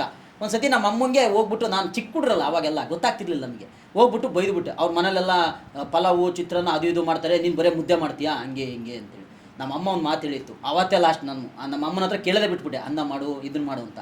ಒಂದೇ ಒಂದು ಮಾತು ಹೇಳಿತ್ತು, ನೋಡಪ್ಪ ಅವರು ಇರೋರು ಮಾಡ್ತಾರೆ, ನಾವು ಇಲ್ದರು ಅವ್ರ ಎದುರಿಗೆ ಏನೇನೋ ಕೇಳ್ಬಿಟ್ಟು ನಮ್ಮ ಮರ್ಯಾದೆ ತೆಗಿಬೇಡ, ಇರೋದ್ರಲ್ಲಿ ನಾವು ಖುಷಿಯಾಗಿರೋಣ ಅಂತ. ಅವತ್ತೇ ಲಾಸ್ಟು. ನಮ್ಮಮ್ಮ ಏನು ಹೇಳ್ತು, ಭಯಂಕರ ಮುಗ್ಧವಾಗಿ ಭಾಳ ಸ್ಪಷ್ಟವಾಗಿ ಮಕ್ಕಳು ಕೊಡ್ದಂಗೆ, ಮತ್ತು ಇನ್ನೊಂದು ಸತಿ ಕೇಳಬಾರ್ದು ನಾನು, ಅಷ್ಟು ಅಂತಃಕರಣವಾಗಿ ನಮ್ಮಮ್ಮ ಅಷ್ಟು ಇದ್ರಲ್ಲಿ ಬಿಡಿಸಿ ಹೇಳ್ತು. ನಂಗೆ ಒಂದು ಥರ ಆಗೋಯ್ತು ಅವತ್ತೇ ಲಾಸ್ಟು. ನಮ್ಮ ಮನೇಲಿ ನಾನು ಇವತ್ತಿಗೂ ನಮ್ಮ ಹೊತ್ತಿಗೆ ಕೇಳ್ತೇನೆ, ನೀನು ಇದೇ ಬೇಕು ಅಂತ ಪರ್ಟಿಕ್ಯುಲರಾಗಿ ಯಾಕೆ ಕೇಳಲ್ಲ, ನೀನು ಚೆನ್ನಾಗಿಲ್ಲ ಅಂತ ಯಾಕೆ ಕೇಳಲ್ಲ, ಈ ಥರ ಕೇಳ್ತಾರೆ. ಅವತ್ತೇನು ಹೇಳ್ತು ನಮ್ಮಮ್ಮ, ಇವತ್ತಿನವರೆಗೂ ನಾನು ಯಾರು ಏನೇ ಕೊಡಲಿ, ಚೆನ್ನಾಗಿಲ್ಲ, ಇದು ತಿನ್ನಲ್ಲ, ಇದು 2 ದಿವಸದ್ದು, ಇದು ಅಳಸಾಗಿದ್ದಿ, ಇವತ್ತಿಗೂ ಯಾರಿಗೂ ಹೇಳಲ್ಲ ನಾನು ಅನ್ನೋದು ವಿಚಾರದಲ್ಲಿ. ನಾನು ಪಾಡಿಗೆ ನಾನು ಊಟ ಮಾಡ್ತೀನಿ, ಏನು ಕೊಟ್ಟರು ಊಟ ಮಾಡ್ತೀನಿ ಆಯ್ತಾ. ಅವ್ರು ಟೇಸ್ಟ್ ಕಂಡುಹಿಡಿದ್ರಲ್ಲಿ ಎಕ್ಸ್ಪರ್ಟ್ ನಾನು. ಯಾವುದೇ ಟೇಸ್ಟ್ ನೀವು ಇದಕ್ಕೆ ಜಾಸ್ತಿ ಆಗಿದೆ, ಇದು ಮಸಾಲ ಜಾಸ್ತಿ ಆಗಿದೆಯಾ, ಉಪ್ಪು ಜಾಸ್ತಿ ಆಗಿದೆಯಾ, ಚಕ್ಕೆ ಜಾಸ್ತಿ ಆಗಿದೆಯಾ, ಪ್ರತಿಯೊಂದು ಮಸಾಲ ಅಡುಗೆ ಮಾಡ್ತೀರಾ ಮಾಡ್ತೀನಿ. ಈಗ ಅದಕ್ಕೆ ನಾನೊಂದು ಆ್ಯಡ್ ಮಾಡ್ತೀನಿ. ಅದೇ ನೀವು ಹೇಳಿದಾಗೆ ಈಗ ಪಲಾವ್, ಈಗ ನೀವು ಮನ್ಸು ಮಾಡಿದ್ರೆ ಎಷ್ಟು ಪಲಾವ್ ಬೇಕಾದ್ರೆ ತಿನ್ಬೋದು. ಬಟ್ ನಮಗೆ ಕೆಲವೊಂದು ಸಿಗದೇ ಇರೋ ಟೈಮಲ್ಲಿ ಒಂದ್ರ ಮೇಲೆ ಆಸೆ ಇರುತ್ತೆ ಗೊತ್ತಾ, ಯಾವುದೋ ಒಂದು ತಿಂಡಿ, ಚಿಕ್ಕ ಚಿಕ್ಕ ವಿಷಯಗಳು, ಅಥವಾ ನಾವು ಓದೋ ಟೈಮಲ್ಲಿ ನಮ್ಗೆ ಏನೋ ಬಟ್ಟೆ ಹಾಕೋಬೇಕು ಅಂತ ಇರುತ್ತೆ, ಅದು ಆ ಟೈಮಲ್ಲಿ ತಗೊಳಕ್ಕಾಗಿರಲ್ಲ, ಅಥವಾ ಯಾವುದೋ ಒಂದು ಬೈಕ್ ಹುಡುಗರಿಗೆ ಫಾರ್ ಎಕ್ಸಾಂಪಲ್, ಅದ್ರ ಮೇಲೆ ಇವತ್ತಿಗೂ ವ್ಯಾಮೋಹ ಇದೆ. ಖಂಡಿತ ನಾವೆಷ್ಟೇ ದುಡಿಬೋದು ಅಥವಾ ಏನೇ ಇಂಪ್ರೂವ್ ಆಗ್ಬೋದು. ನಂದೊಂದು ಸೈಕಲ್ ನೆನಪಿದೆ ಹಂಗೆ, ಎಲ್ಲರೂ ಸೈಕಲ್ ತಗೊಂಡು ಓಡಾಡೋರು. ಅವಾಗ ಹೀರೋ ಸೈಕಲ್ ಅಂತ ಬರೋದು, ಹ್ಯಾಂಡ್ಲು ಫಸ್ಟ್ ಹಿಂಗಿತ್ತು, ಈ ಥರ ಹ್ಯಾಂಡ್ಲು ಬರೋದು, ಆ ಥರ ತಗೋಬೇಕು ಅಂತ ಆಸೆ, ಕಾಸಿಲ್ಲ ಮಾತ್ರ. ಒಂದು ಸೆಕೆಂಡ್ ಹ್ಯಾಂಡ್ಲು ಸೈಕಲ್ ತಗೊಳಕ್ಕೆ ಎಷ್ಟು ಕಷ್ಟಪಟ್ಟಿದ್ದೀವಿ ಅಂದರೆ 8ನೇ ಕ್ಲಾಸಲ್ಲಿ ನಾವು 350 ರೂಪಾಯಿ ಒಂದು ಸೆಕೆಂಡ್ ಹ್ಯಾಂಡ್ ಸೈಕಲ್. ಅದೊಂದು ತಗೊಂಡು ಆಯ್ತು ಪೂಜೆ ಎಲ್ಲ ಬಂದ್ಬಿಟ್ಟು ಒಂದು 150 ರೂಪಾಯಿ ಪೇಂಟ್ ತಗೊಂಡು ಏನು ಬೋಳ್ದಿದ್ದೆ ಆ ಕಡೆಯಿಂದ ಈ ಕಡೆಯಿಂದ ಆ ಕಡೆಗೆ, ಅದೊಂದು ಸಂಭ್ರಮ ಆ್ಯಕ್ಚುಲಿ. ಅವೆಲ್ಲ ಒಂದು ಖುಷಿ. ಅದನ್ನು ನೋಡಿ ಇವತ್ತಿಗೂ ನಾವು ಏನೇ ಬೈಕ್ ಎಲ್ಲ ತಗೊಂಡ್ರು ಕೂಡ 350 ರೂಪಾಯಿ ಸೈಕಲ್ನ ನಾವು ಯಾವತ್ತೂ ಮರೆಯಲ್ಲ. ಯಾಕೆಂದರೆ ಆ ಹಳ್ಳಿಗಳಲ್ಲೆಲ್ಲ ಸೈಕಲ್ ತಗೊಂಡಾಗ ಎಷ್ಟು ಓಡಾಡಿದ್ದೀನಿ ಅಂದರೆ, ನಮ್ಮ ಹಳ್ಳಿಗಳಿಗೆಲ್ಲ ಸೈಕಲಾಗೆ ಓಡಾಡಿದ್ದೀನಿ. ಅವಾಗ ನಾನು ಸೈಕಲ್ ಸಿಕ್ಕಾಬಿಟ್ಟೆ ಓಡಿಸ್ತಿದ್ದೆ ಅವಾಗ ನಾನು. ಹಂಗೆ ಅದೊಂದು ನಿಮಗೆ ಹೋಗೋದೇ ಇಲ್ಲ ಯಾವತ್ತಿಗೂ. ಅದೊಂದು ಸೈಕಲ್ 350 ರೂಪಾಯಿದು ಗ್ರೀನ್ ಕಲರ್, ಇವಾಗ ನೆನಪಿದೆ, ನಾವೇ ಹೊಡೆಯೋದು ಪೇಂಟ್ ಅದಕ್ಕೆ. ಈಗ ಇಷ್ಟೆಲ್ಲ ಆದಮೇಲೆ ಈಗ ನನಗೊಂದಷ್ಟು ರೆಕಗ್ನೈಸೇಷನ್ ಸಿಕ್ಕಿದೆ. ನಾನು ಹಿಂಗೆ ಒಂದಿರುತ್ತೆ, ಒಂದಷ್ಟು ಜನಕ್ಕೆ ಥಾಟ್ ಪ್ರೊಸೆಸ್ಸು.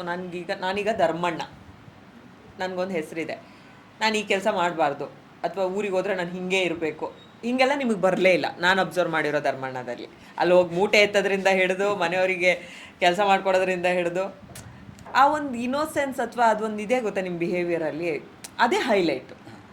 ನನ್ನ ಸ್ಟ್ರೆಂತ್ ಅದು, ನಿಮ್ಮ ಸ್ಟ್ರೆಂತ್ ಅದು ಏನಂತಂದರೆ ನಾಟಕ ಕಲಿಸಿದ್ದದು ನಮಗೆ. ಅಂತಂದರೆ ನಾವು 8 ವರ್ಷ ಏನು ನಾಟಕ ಮಾಡಿದ್ವಿ, ವಾರಕ್ಕೊಂದೊಂದು ಊರು ಸುತ್ತಿದ್ದೀನಿ ನಾನು. 40-35 ಕಿಲೋಮೀಟ್ರಿಗೆಲ್ಲ ನಮ್ಮ ಭಾಷೆ ಎಷ್ಟು ಸೊಗಡಿದೆ ಅಂತಂದರೆ ಸುಮಾರು ಸೊಗಡಿದೆ. ನಾವು ಹೇಳೋದೇನು ಹೇಳ್ತೀವಿ, ನಾರ್ತ್ ಕರ್ನಾಟಕ ಒಂದು, ಮಂಗಳೂರು ಕರ್ನಾಟಕ ಒಂದು, ಬೆಂಗಳೂರು ಕರ್ನಾಟಕ ಅಷ್ಟೇ ಹೇಳೋದು, ಮಂಡ್ಯ ಒಂದು 4 ಫಿಕ್ಸ್ ಮಾಡಿದೆಯಲ್ವಾ. ಆ್ಯಕ್ಚುಲಿ ನೀವು ಕರೆಕ್ಟಾಗಿ ಅಬ್ಸರ್ವ್ ಮಾಡಿ, 40 ನಾನು ಬರ್ಕೊಡ್ತೀನಿ, ಯಾಕೆಂದ್ರೆ ನಾನು ಇಡೀ ಕರ್ನಾಟಕ ಸುತ್ತಿದ್ದೀನಿ. 40 ಕಿಲೋಮೀಟ್ರಿಗೆ ಒಂದೊಂದು ಭಾಷೆ ಚೇಂಜ್ ಆಗುತ್ತೆ. ಭಾಷೆ ಅಂದರೆ ನಮ್ಮ ಸೊಗಡು. ಕೆಲವೊಂದು ಪದಗಳು ಚೇಂಜ್ ಆಗ್ತವೆ, ಕೆಲವೊಂದು ಮಾತಾಡೋ ಸ್ಲ್ಯಾಂಗ್ ಚೇಂಜ್ ಆಗುತ್ತೆ, ಕೆಲವು ಜನ ಎಳೆದು ಮಾತಾಡ್ತಾರೆ, ಕೆಲವು ಜನ ಸ್ಪೀಡಾಗಿ ಮಾತಾಡ್ತಾರೆ, ಆಯಿತಾ, ಕೆಲವು ಜನ ಮೀಡಿಯಮಾಗಿ ಮಾತಾಡ್ತಾರೆ. ಈ ಥರದ್ದು ಎಷ್ಟು ಸ್ಲ್ಯಾಂಗ್ ಕನ್ನಡದಲ್ಲಿ ಇದೆ ಅಂದರೆ ಅಷ್ಟು ಸೊಗಡಿದೆ ನಮ್ಮ ಕನ್ನಡದಲ್ಲಿ. ಅದೊಂದು ಸ್ಟ್ರೆಂತ್ ಇದೆ. ಇದೆಲ್ಲ ಕಲಿಬೇಕಾದ್ರೆ ನನಗೆ ಅನಿಸಿದ್ದೇನಂತಂದರೆ, ಸುಮಾರು ಜನ ನೋಡಿದ್ದೀನಿ ನಾನು, ಇದ್ದರೂ ನೋಡಿದ್ದೀನಿ, ಇಲ್ದಂಗಿರೋರು ನೋಡಿದ್ದೀನಿ. ಅಷ್ಟೊಳಗೆಲ್ಲ ನನಗೆ ಏನು ಒಂದು ಗೊತ್ತಾಗಿದ್ದಂತಂದರೆ, ಗುರು ಲೈಫಲ್ಲಿ ಏನು ಬೇಕಾದ್ರೂ ಆಗ್ಬೋದು, ಎಷ್ಟು ಸತಿ ಬೇಕಾದ್ರೂ ಬೀಳ್ಬೋದು, ಎಷ್ಟು ಸತಿ ಬೇಕಾದ್ರೂ ಹೇಳ್ಬೋದು. ಶಾಶ್ವತವಾಗಿರೋದು ಏನಂತಂದರೆ ಪ್ರೀತಿ ಒಂದೇ. ಆ ಪ್ರೀತಿ ಎಲ್ಲಿ ಸಿಗುತ್ತೆ ನಿಮಗೆ? ನೀನು ಎಷ್ಟು ಪ್ರೀತಿನ ಕೊಡ್ತೀಯಾ ಅಷ್ಟು ಪ್ರೀತಿ ಆಪೋಸಿಟ್ ಇರೋರು ಕೊಡ್ತಾರೆ. ನೀನು ಎಷ್ಟು ಕಠಿಣತನ ಕೊಡ್ತೀಯ ಅವರು ವಾಪಸ್ ಅದೇ ಥರ ನಿನಗೆ ಕಠಿಣತನನೇ ಕೊಡೋದು. ಪ್ರೀತಿ ಕೊಡೋಕ್ಕೆ ಸಾಧ್ಯ ಇಲ್ಲ. ಒಂದು ಗೋಡೆಗೆ ನೀವು ಮುದ್ದೆ ಹೊಡೆದ್ರೆ ವಾಪಸ್ ಮುದ್ದೆನೇ ಬರೋದು. ಒಂದು ಗೋಡೆಗೆ ನೀವು ಮುದ್ದೆ ಹೊಡೆದ್ರೆ ವಾಪಸ್ ಮುದ್ದೆನೇ ಬರೋದು. ಬೇರೆ ಏನು ಬರುತ್ತೆ? ಸಾಂಬಾರ್ ಬರುತ್ತಾ, ಕಡುಬು ಬರುತ್ತಾ? ಏನು ಬರಲ್ಲ. ನಾವೇನು ಕೊಡ್ತೀವಿ? ಧರ್ಮಣ್ಣಂದು ಕೋಟಿದು ಸೂಪರ್. ಇದನ್ನ ನಾನು ಬೇರೆ ಕಡೆ ಯೂಸ್ ಮಾಡ್ತೀನಿ, ಧರ್ಮಣ್ಣ ಅಲ್ವಾ? ಅವಾಗ ಅಂದ್ಕೊಂಡಿದ್ದು. ಆಮೇಲೆ ನೀವು ನೋಡಿ, ಎಕ್ಸಾಂಪಲ್ ಅಲ್ಲೂ ಮುದ್ದೆನೇ ಕೊಟ್ರಲ್ಲ, ಅದ್ ನಂಗೆ ಖುಷಿ ಆಯ್ತು ಆ್ಯಕ್ಚುಲಿ. ಆಮೇಲೆ ಫ್ಯಾಮಿಲಿ ಒಳಗೆ ನಾನು ಏನೇ ಮಾಡ್ಬೋದು ಮೇಡಮ್ರೆ, ಆಯಿತಾ. ನನ್ನ ಮೂಲ ಕಡೂರು ಬಿಟ್ಟು ಅಳ್ಳಾಡೋಕ್ಕಾಗಲ್ಲ, ಆಯಿತಾ. ನಮ್ಮ ಅಪ್ಪ ನಮ್ಮಮ್ಮ ನನ್ನ ಮಗನೇ, ನಮ್ಮ ಅಣ್ಣಗೆ ನಾನು ತಮ್ಮನೇ, ನಮ್ಮ ಒತ್ತಿಗೆಗೆ ನಾನು ಮೈದನೇ, ನನ್ನ ಹೆಂಡ್ತಿಗೆ ನಾನು ಗಂಡನೇ, ಮಕ್ಳಿಗೆ ಅಪ್ಪನೇ. ಇದು ಚೇಂಜ್ ಮಾಡಿ ಮೇಡಮ್. ನೋಡೋಣ, ನೀವು ಎಷ್ಟೇ ಬೆಳೀರಿ, ನೀವು ಬೆಳೆದಂಗಿರಿ, ಚಳಿಕರ ಹೋಗಿ, ಮೇಕರ ಹೋಗಿ, ಎಲ್ಲಿಗರ ಹೋಗಿ, ಇದೇ ತಾನೆ ಫೈನಲ್, ಇದೇ ತಾನೆ. ಓಕೆ, ಇನ್ನೊಂದು ಪ್ರಶ್ನೆ ನನಗೆ ಏನು ಅನ್ನಿಸ್ತು, ಧರ್ಮಣ್ಣ ಅವ್ರಿಗೆ ಇದನ್ನು ನಾನು ಯಾಕೆ ಕೇಳ್ತಾ ಇದ್ದೀನಿ ಅಂದರೆ, ಈಗಿನ ಜನ್ರೇಷನ್ ಹೋಗ್ತಾ ಇರೋ ರೀತಿ, ಅಥವಾ ಈಗ ಇಲ್ಲೇ ಈ ಇಂಡಸ್ಟ್ರಿದೇ ತೊಗೊಂಡ್ರೆ ಒಂದೆರಡು ಇದು ಸುಮಾರು ವರ್ಷದಿಂದ ಇದೆ. ಮದುವೆ ಆಗ್ಬಿಟ್ರೆ ಆಫರ್ಗಳು ಸಿಗಲ್ಲ ಅನ್ನೋದು ಒಂದು ಪ್ರಶ್ನೆ. ಇನ್ನೊಂದು, ಎಲ್ಲೋ ನಾವು ಇದು ಬರೀ ಈ ಫೀಲ್ಡಿಗಲ್ಲ, ಕರಿಯರ್ ಅಂತ ಅಂದರೆ ನಾನು ಕೆಲಸ ಮಾಡಬೇಕು, ಇನ್ನೂ ಏನೂ ಆಗಿಲ್ಲ, ನನ್ನ ಕನಸಾಗಿಲ್ಲ, ಅಷ್ಟರೊಳಗೆ ನನ್ನ ಕನಸು ರೀಚ್ ಆಗ್ತಾ ನನ್ನ ಪರ್ಸ್ನಲ್ ಲೈಫಿಗೆ ಟೈಮ್ ಕೊಡಲ್ಲ ಅನ್ನೋದಕ್ಕಿಂತ ನನಗೆ ಮದುವೆ ಬೇಡ ಈಗಲೇ, ಅಥವಾ ಮದುವೆ ಆದರೂ ನನಗೆ ಮಕ್ಕಳು ಅನ್ನೋ ಕಮಿಟ್ಮೆಂಟ್ ಬೇಡ. ಪ್ರೀತಿ ಮಾಡೋಕ್ಕೆ ರೆಡಿ ಇರ್ತಾರೆ, ಒಂದು ಕಮಿಟ್ಮೆಂಟ್ ಕೊಡೋಕ್ಕೆ ರೆಡಿ ಇರಲ್ಲ ಈಗಿನ ಜನ್ರೇಷನ್ ಅವರು. ಇನ್ನೊಂದು ಕಡೆಯಿಂದ ಯೋಚನೆ ಮಾಡಿದ್ರೆ, ಪರ್ಸ್ನಲ್ ಲೈಫ್ ನಮ್ದು ಎಷ್ಟು ಸ್ಟೇಬಲ್ ಆಗಿರುತ್ತೆ, ಎಷ್ಟು ಪೀಸ್ಫುಲ್ ಆಗಿರುತ್ತೆ, ನಾವು ಅಷ್ಟೇ ಚೆನ್ನಾಗಿ ಪ್ರೊಫೆಷ್ನಲ್ ಲೈಫಲ್ಲೂ ಇಲ್ಲಿ ನೆಮ್ಮದಿಯಾಗಿದ್ರೇ ಅಲ್ಲಿ ಏನಾದರೂ ಮಾಡೋದಕ್ಕೆ ಸಾಧ್ಯ ಅನ್ನೋದು ಒಂದು ಥಾಟ್ ಪ್ರೊಸೆಸ್. ಇದು ಈ ಜನ್ರೇಷನ್ ಅವರಿಗೆ ಯಾಕೆ ಅರ್ಥ ಆಗ್ತಿಲ್ಲ ಅಂತ ನಿಮ್ಗೆ ಅನ್ಸುತ್ತೆ? ಏನು ಪ್ರಾಬ್ಲಮ್ ಅನ್ಸುತ್ತೆ ನಿಮ್ಗೆ? ಕರೆಕ್ಟಾಗಿ ಹೇಳಿದ್ರೆ, ಕಲರ್ಫುಲ್ಲು ಜೀವನ ಏನಿದೆಯಲ್ಲ ಇವತ್ತೆಲ್ಲ ಹೆಂಗಾಗ್ಬಿಟ್ಟಿದ್ದಾರೆ ಅಂತಂದರೆ, ಈಗ ಪ್ರೀತಿ ಮಾಡ್ತಿರ್ತಾರೆ, ಹೌದು ಅಲ್ವಾ? ಪ್ರೀತಿ ಮಾಡ್ಬೇಕಾದ್ರೆ ಏನು ನೋಡ್ತಾರೆ ಅವ್ರನ್ನ? ಅವ್ರು ಅಲ್ಲಿ ಇದಕ್ಕೆ ಹೋದ್ರಂತೆ, ಫಾರಿನಿಗೆ ಹೋದ್ರಂತೆ, ಇಲ್ಲಿ ಟ್ರಿಪ್ ಹೋದ್ರಂತೆ, ಇಷ್ಟನ್ನಷ್ಟೇ ಫೋಕಸ್ ಮಾಡಿರ್ತಾರೆ ಆಯಿತಾ. ಅದಾದಮೇಲೆ ಅವ್ರು ಮದುವೆ ಆದ್ರ, ಬೇರೆ ಆದ್ರ, ಮದುವೆ ಆದಮೇಲೆ ಹೆಂಗಿದ್ದಾರೆ ಇದೆಲ್ಲ ನೋಡೋದೇ ಇಲ್ವಲ್ಲ ಜನ. ಇವತ್ತಿಗೆ ಏನಿದೆ ಅಷ್ಟೇ ನೋಡ್ತಿದ್ದಾರೆ ಜನ, ಅದೇ ಸಮಸ್ಯೆ ಆಗ್ತಿರೋದು. ಮುಂದೆ ಏನಾಗ್ತಾರೆ ಅಂತ ಯಾರಿಗೂ ಗೊತ್ತಾಗ್ತಿಲ್ಲ, ಎಂಡಿಂಗ್ ಯಾರೂ ನೋಡ್ತಿಲ್ಲ. ಯಾವತ್ತು ಏನಂತಂದ್ರೆ ಇವತ್ತಿಗೆ ಏನು ಜನಕ್ಕೆ ಏನು ಬೇಕು, ಮೊಬೈಲಾಗಿ ಇರ್ತಾರೆ, ಇವ್ರು ನೋಡಿ ಇವರಿಬ್ಬರು ಜೋಡಿಯಾಗಿ ಇದು ಮಾಡ್ತಾರೆ, ರೀಲ್ಸ್ ಮಾಡ್ತವ್ರೆ, ಇವನೇನೋ ಎಷ್ಟು ಚೆನ್ನಾಗಿದ್ದಾರೆ, ಇವನೇನೋ ಗೋವಾಗೆ ಹೋಗಿದ್ದಾನೆ. ಇವತ್ತಿನ ಪ್ರೆಸೆಂಟ್ ನೋಡ್ತಿದ್ದಾರೆ, ಫ್ಯೂಚರನ್ನು ನೋಡ್ತಿಲ್ಲ ಯಾರು. ಅದರಿಂದ ಮುಂದಿನ ಭವಿಷ್ಯನ ಯಾರೂ ಹುಡುಕ್ತಿಲ್ಲ. ಆಮೇಲೆ ಅವ್ರು ಮುಂದೆ ಏನಾದರೂ ಅಂತೇಳಿ ಅವ್ರು ಇದರಲ್ಲೇ ನೋಡ್ರೆ ಗೊತ್ತಾಗುತ್ತೆ. ಈಗ ಎಷ್ಟೊಂದು ಜನ ರೀಲ್ಸ್ ಮಾಡೋದ್ರಲ್ಲ, ಅವ್ನು ಯಾರೋ ಮೊನ್ನೆ ನೇಣಾಕನ್ ಸತ್ತೋದ, ಕ್ಷಣಿಕ. ಎಲ್ಲರಿಗೂ ಏನಾಗ್ತಿದೆ ಅಂತಂದರೆ ಈಗ ನೋಡಿ, ಈಗ ಡೈವರ್ಸ್ಗಳು ಜಾಸ್ತಿ ಆಗ್ತಿದೆ. ಏನಕ್ಕೆ ಜಾಸ್ತಿ ಆಗ್ತಿದೆ? ಕಾರಣ ಏನಂತಂದರೆ ನಿಮಗೆ ಅವ್ನು ಚೆನ್ನಾಗಿರೋದು ಅಷ್ಟೇ ಬೇಕಿರೋದು. ಈಗ ಸಂತೋಷವಾಗಿ ಎಲ್ಲ ಟ್ರಿಪ್ ಹೋಗೋಣ ಬಾ ಅಂದರೆ ಬರ್ತಾರೆ, ಎಣ್ಣೆ ಹೊಡೆಯೋಣ ಬಾ ಅಂದರೆ ಬರ್ತಾರೆ ಆಯಿತಾ, ಎಲ್ಲ ಸಿನಿಮಾಕ್ಕೆ ಹೋಗೋಣ ಅಂದರೆ ಬರ್ತಾರೆ. ಅವನಿಗೆ ಕಷ್ಟ ಅಂದರೆ ಯಾರು ಬರೋಲ್ಲ, ಯಾಕೆ ಅಲ್ವಾ? ಅಂದ್ರೆ ಏನಿಲ್ಲ, ಕಷ್ಟ ಯಾರಿಗೂ ಬೇಕಾಗಿಲ್ಲ. ಕಪಲ್ ಆಗ್ಲಿ ಫ್ಯಾಮಿಲಿ ಆಗ್ಲಿ, ನನ್ನ ಫ್ಯಾಮಿಲಿ ಸೇರಿ ಹೇಳ್ತೀನಿ. ನಾನು ಯಾಕೆ ನನ್ನ ಫ್ಯಾಮಿಲಿಗೆ ಅಷ್ಟು ಜವಾಬ್ದಾರಿಯುತವಾಗಿರ್ತೀನಿ ಅಂದರೆ ನನ್ನ ಫ್ಯಾಮಿಲಿ ನನ್ನ ಕಷ್ಟ ಕಾಲದಲ್ಲಿ ನನಗಿನ್ನ ಚೆನ್ನಾಗಿ ಸ್ಟ್ರಾಂಗ್ ಆಗಿ ನಿಂತಿದೆ ಅಲ್ವಾ. ಅದಕ್ಕೆ ನಾನು ಏನೇ ಮಾಡಿದ್ರು ಇವತ್ತು ಫ್ಯಾಮಿಲಿಗೋಸ್ಕರನೇ ಮಾಡ್ತೀನಿ. ಯಾಕೆಂದ್ರೆ ನನಗೆ ಅಷ್ಟು ಪ್ರೀತಿ ಕೊಟ್ಟಿದ್ದಾರೆ. ಯಾಕೆಂದರೆ ಕಷ್ಟದಲ್ಲಿ ಈಗ ನಾನು ಬೆಂಗಳೂರಿಗೆ ಬಂದಾಗ ನಮ್ಮ ಅಪ್ಪ ನಮ್ಮ ಅಮ್ಮ ಹೇಳಿದ್ದು ಒಂದೇ ಮಾತು, ನೀನು ಏನಾರ ಮಾಡು, ಕೆಟ್ಟದ್ದು ಮಾಡಿ ನಮಗೆ ಕೆಟ್ಟ ಹೆಸರು ತರಬೇಡ ಅಂತ. ನಾನು ಇವತ್ತಿಗೆ ಇಲ್ಲಿ ಬಂದಾಗ 11 ವರ್ಷ ನನ್ನ ನಂಬಿ ಕೈ ಬಿಟ್ಟಿದೆ, ₹1 ಕೇಳಿಲ್ಲ ನನಗೆ. ಅಂತಂದರೆ ನನ್ನ ಮೇಲೆ ಅವ್ರಿಗೆ ಎಷ್ಟು ನಂಬಿಕೆ ಇದೆ, ಆ ನಂಬಿಕೆ ನಾನು ಉಳಿಸ್ಕೋಬೇಕಾ? ಆ ನಂಬಿಕೆ ನಮ್ಗೆ ಉಳಿಯುತ್ತೆ. ಯಾಕೆಂದ್ರೆ 11 ವರ್ಷ ನಾನು ಸುಮ್ಮನೆ ಬಿಟ್ಟಿದ್ದಾರೆ. ನಾನು ಇಲ್ಲಿ ಬೇಕಾದ್ರೆ ಬಂದು ಸಿಗರೇಟ್ ಸೇದ್ಕೊಂಡು ಎಣ್ಣೆ ಗಿಣ್ಣೆ ಹೊಡ್ಕೊಂಡು ಏನು ಬೇಕಾದ್ರೂ ಮಾಡ್ಬೋದಿತ್ತು, ನನ್ನನ್ನು ಕೇಳರೇ ಇರಲಿಲ್ಲ. ಆದರೆ ಅವ್ರು ಕಳಿಸಿರೋ ಒಂದು ಜವಾಬ್ದಾರಿ ನನ್ನ ಮೇಲೆ, ಒಂದು ಪ್ರೀತಿ ಕೊಟ್ಟಿರಲ್ವಾ, ಅದು ನಾನು ಅವ್ರಿಗೆ ವಾಪಸ್ ಕೊಡಲೇಬೇಕು. ಅವಾಗಲೇ ಪ್ರೀತಿಗೊಂದು ಅರ್ಥ. ಅದಕ್ಕೇನೆ ನನ್ನ ಮೇಲೆ ಅವ್ರಿಗೆ ಅಷ್ಟು ನಂಬಿಕೆ. ನಿಮ್ಮ ವೈಫ್ ಹೆಂಡತಿ ನಿಮ್ಗೆ ಎಷ್ಟು ಸ್ಟೆಬಿಲಿಟಿ ತಂದಿದ್ದಾರೆ ಲೈಫಲ್ಲಿ ಅಂದ್ರೆ, ಒಂದು ನೆಮ್ಮದಿ, ಒಂದು ಪೀಸ್ ಅನ್ನೋದು ಕುಟುಂಬದಲ್ಲಿ ಎಷ್ಟು ಬಂತು ಅಂತ ಅನ್ಸುತ್ತೆ? ಏನು ಗೊತ್ತಾ ಮೇಡಮ್, ಈಗ ನೋಡಿ ನನ್ನ ಹೆಂಡತಿಗೆ ಅವಳು ತುಂಬ ಮುಗ್ದೆ ಆಯ್ತಾ. ಎಷ್ಟು ಮುಗ್ದೆ ಅಂದರೆ ಅವಳು ನೋಡ್ರೆ ಗೊತ್ತಾಗತ್ತೆ ನಿಮಗೆ. ಅವ್ಳಿಗೆ ಹೊರಗೆ ಬರೋದೇ ಇಲ್ಲ. ಈಗ ಎಷ್ಟೊಂದು TV ಶೋಗಳಿಗೆಲ್ಲ ಕರೆದ್ರು, ಯಾವುದಕ್ಕೋ ಬನ್ನಿ, ಜೋಡಿಗೆ ಬನ್ನಿ, ಇದು ಸೂಪರ್ ಇದಕ್ಕೆ ಬನ್ನಿ, ಅಮ್ಮಂದು ಇದು ಕಳಿಸಿ ಅಂತ ಎಲ್ಲ. ನಾನು ಹೆಂಡತಿ ಒಂದೇ ಮಾತು, ನೀವೆಲ್ಲರ ಹೋಗ್ರಿ, ನನ್ನ ಮಾತ್ರ ಎಲ್ಲೂ ಕರಿಬೇಡಿ. ಅದು ಅವ್ರ ಅದು ನಾನು ಅದನ್ನಿಲ್ಲ. ಅದಕ್ಕೆ ನಾನೇನು ಮಾಡ್ತೀನಿ, ನಮ್ಮ ಅಣ್ಣ ನಂಬರ್ ಕೊಟ್ಟು ಬೇಕಾದ್ರೆ ನೀವೇ ಮಾತಾಡ್ಕೊಂಡು ಕೇಳ್ಕೊಂಬಿಡ್ರಪ್ಪ ಅಂತ ಅವರೇ ನಂಬರ್ ಕೊಡಿ. ಜನಗಳಿಗೆಲ್ಲ ಏನು ಧರ್ಮಣ್ಣ ಹೇಳ್ತೀನಿ ಹೊರಗೆ ಕರ್ಕೊಬರಲ್ಲ, ಇದು ಮಾಡೋ ಹಂಗಲ್ಲ. ಅದೊಂದು ಪ್ರಶ್ನೆ ಯಾಕಂದ್ರೆ ಧರ್ಮಣ್ಣ ಬೆಂಗಳೂರಲ್ಲಿ ಇದ್ದಾರೆ, ಫ್ಯಾಮಿಲಿ ಇನ್ನೂ ಕಡೂರಲ್ಲಿ ಇದೆ. ಈ ಜನ ಎಲ್ಲದಕ್ಕೂ ಪ್ರಶ್ನೆ ಕೇಳ್ತಾರೆ, ಏನಿದ್ರು ಪ್ರಶ್ನೆ ಕೇಳ್ತಾರೆ. ಅದು ನಿಮ್ ಡಿಸಿಷನ್, ಅದು ನಿಮ್ ಚಾಯ್ಸ್. ನನ್ನ ಚಾಯ್ಸ್ ಅನ್ನೋದಕ್ಕಿಂತ ನನ್ನ ಹೆಂಡತಿಗೆ ಇಷ್ಟನೇ ಇಲ್ಲ ಬರೋಕೆ ಆಯ್ತಾ. ಆ ತರದ್ದು ಮೆಂಟಾಲಿಟಿ ಒಂದು. ಆಮೇಲೆ ನಾವು ಹೋಗ್ಬೇಕಾ ಕುಟುಂಬ, ಅದನ್ನ ಬೇರ್ಪಡ್ಸೋಕೆ ಇಷ್ಟ ಇಲ್ಲ, ಯಾರಿಗೂ ಇಷ್ಟ ಇಲ್ಲ. ಏನಕ್ಕೆ ಇದು ಮಾಡ್ಬೇಕು? ಖುಷಿಯಾಗಿದ್ದೀವಲ್ವಾ, ಖುಷಿಯಾಗಿರೋದು ನಾವು ಯಾಕೆ ಎದಕ್ಬೇಕು? ಅದೇನೋ ಅಂತಾರಲ್ಲ, ಕೆರ್ಕೊಂಡು ನುಣ್ಣು ಮಾಡ್ಕೊಂಡು ನನಗೆ ಯಾಕೆ ಬೇಕದು? ಒಂದು ನನ್ನ ಹೆಂಡತಿ ಮದುವೆಗಿಂತ ಮುಂಚೆ ಒಂದೇ ಮಾತು ಹೇಳಿದ್ದು, ನಿಜವಾಗ್ಲೂ ಇವತ್ತಿನ ಹೆಣ್ಮಕ್ಳು ಎಷ್ಟು ಸಹನೆ ಭೂಮಿಗೆ ಹೋಲಿಸ್ತಾರೆ ಹೆಣ್ಮಕ್ಳನ್ನ. ನಿಜವಾಗ್ಲೂ ಕೆಲವೊಬ್ಬರಲ್ಲಿ ಇದೆ, ಅದು ಎಲ್ಲರಲ್ಲೂ ಇದೆ ಅಂತ ನಾನು ಹೇಳಲ್ಲ ಆಯಿತಾ. ಯಾಕೆ ಇದನ್ನು ಹೇಳ್ತೀನಿ ಅಂದರೆ, ನನ್ನ ಹೆಂಡತಿಗೆ ಒಂದೇ ಮಾತು ಹೇಳಿದ್ದೆ, ಅವಾಗ ನಾನು ₹1 ದುಡಿತಿರಲಿಲ್ಲ, ಇನ್ನು ಇಂಡಸ್ಟ್ರಿಗೂ ಇನ್ನೂ ಯಾಕೆ ಬರಬೇಕು ಅಂತ ಅಂದ್ಕೊಂಡಿದ್ದೆ. ಯಾಕೆಂದರೆ 2016 ರಾಮರಾಮರೇ 2014 ನನ್ನ ಮದುವೆ. ಅದಕ್ಕಿಂತ ಒಂದು ತಿಂಗಳು ಮುಂಚೆ, ಎಂಗೇಜ್ಮೆಂಟಿಗಿಂತ ಮುಂಚೆ ನನ್ನ ಹೆಂಡತಿ ಕರ್ಕೊಂಡೋಗಿ ನಾನು ಹೇಳಿದೆ, ಏನಂತ ನೋಡಿ, ಯಾರು ಲವ್ ಸ್ಟೋರಿ. ಅವಳಿಗೂ ಗೊತ್ತಿತ್ತದು. ಯಾಕೆಂದ್ರೆ ಅವ್ರ ಮನೆಗೆ ಹೋಗಿ ನಾನು ಮದುವೆ ಆಗಿರೋದು ನಮ್ಮ ಮಾವನ ಮಗಳನ್ನೇ, ಅವ್ರ ಮನೆಗೆ ಹೋಗಿ ಮಾತಾಡ್ತಿದ್ದೆ ಲವ್ ಸ್ಟೋರಿಗಳ ಬಗ್ಗೆ ಆಯ್ತಾ. ಅವಳು ಬರ್ಕೊಂಡು ಕೂತಿರಳಲ್ಲಿ ಆಯ್ತಾ. ಹಂಗಾಗ್ಬಿಟ್ಟು ನಿನಗೂ ಗೊತ್ತಿಲ್ಲದೇನಿಲ್ಲ 2 ಲವ್ ಸ್ಟೋರಿ. ಅದೊಂಥರ ಸ್ವೀಟ್ ಜರ್ನಿ. ಅದು 2 ಲವ್ ಸ್ಟೋರಿ, 2 ಹೋಗಿದೆ, ಅದು ನಿಮಗೂ ಗೊತ್ತು. ನಿನಗೆ ಅನಿಸ್ತಿರ್ಬೋದು, ನಾನು ಸಿನಿಮಾ ಇಂಡಸ್ಟ್ರಿಲಿ ಇದ್ದೀನಿ, ಏನೋ ಚೆನ್ನಾಗಿ ನೋಡ್ಕೊತೀನಿ, ಕಲರ್ಫುಲ್ ಆಗಿರ್ತೀನಿ, ಈಗ TV ಗಿವೆಲ್ಲ ನೋಡ್ಕೊಂಡು ನಿನಗೂ ಅನಿಸಿರ್ಬೋದು. ಖಂಡಿತವಾಗ್ಲೂ ಹೇಳ್ತೀನಿ, ಈಗಿರೋ ಪರಿಸ್ಥಿತಿಯಲ್ಲಿ ನನ್ನ ಹತ್ರ ದುಡ್ಡೇ ಇಲ್ಲ ಆಯಿತಾ. ನೀನು ಚೆನ್ನಾಗಿ ನೋಡ್ಕೊತೀನಿ, ಅದ್ರಾಗಂತೂ 2 ಮಾತಿಲ್ಲ. ಖುಷಿಯಾಗಿ ತುಂಬ ಪ್ರೀತಿ ಕೊಟ್ಟರು ಚೆನ್ನಾಗಿ ನೋಡ್ಕೊತೀನಿ ಅಷ್ಟೇ. ಇವಾಗಿರೋ ಇದಕ್ಕೆ ನಾನು ನಿನಗೆ ಧೈರ್ಯ ಕೊಡಬಲ್ಲೆ. ಇದನ್ನು ನೋಡಿ ನಿನಗೆ ಇಷ್ಟ ಇದ್ರೇ ನನಗೆ ಹೇಳು, ಇಷ್ಟ ಇಲ್ಲ ಅಂದರೂ ನನಗೆ ಹೇಳು. ನಾನೇ ಹೋಗ್ಬಿಟ್ಟು ನನಗೆ ಇಷ್ಟ ಇಲ್ಲ ಅಂತ ಹೇಳ್ತೀನಿ. ಯಾಕೆಂದ್ರೆ ಈಗ ಆಲ್ರೆಡಿ ಮನೆಯವರಿಗೆಲ್ಲ ಹೇಳಿ 2 ಲವ್ ಸ್ಟೋರಿ ಎಲ್ಲ ಇದಾಗಿರೋದ್ರಿಂದ ಮನೆಯವರಿಗೆ ಗೊತ್ತು, ಬಿಡತ್ಲಾಗ ಇದು ಒಂದು ಹೋಯ್ತು ಅಂತ ಅನ್ಕೊಂತಾರೆ. ನನ್ನ ಮೇಲೆ ಕೆಟ್ಟ ಹೆಸರು ಬಂದರೂ ಪರವಾಗಿಲ್ಲ, ನೀನು ನನಗೆ ಹೇಳು ಅಂತಂದೆ. ಇಲ್ಲ, ಅವಾಗ ಅವಳು ಹೇಳೋದು, ಇಲ್ಲ ಮಮ್ಮ ನಾನು ಇಷ್ಟಪಟ್ಟೇನೆ ಆಗ್ತಿರೋದು ಅಂತ. ಅವಾಗ ಅದೇ ಹೇಳಿದ್ದು, ಈಗ ಸದ್ಯಕ್ಕಿರೋ ಪರಿಸ್ಥಿತಿಯಲ್ಲಿ ನಾನು ನಿನಗೆ ಬೆಂಗಳೂರಿಗೆ ಕರ್ಕೊಂಡು ಹೋಗೋಕ್ಕಾಗಲ್ಲ, ಮದುವೆ ಆದರೂ ನೀನು ಇಲ್ಲೇ ಇರಬೇಕು ಅಂತ.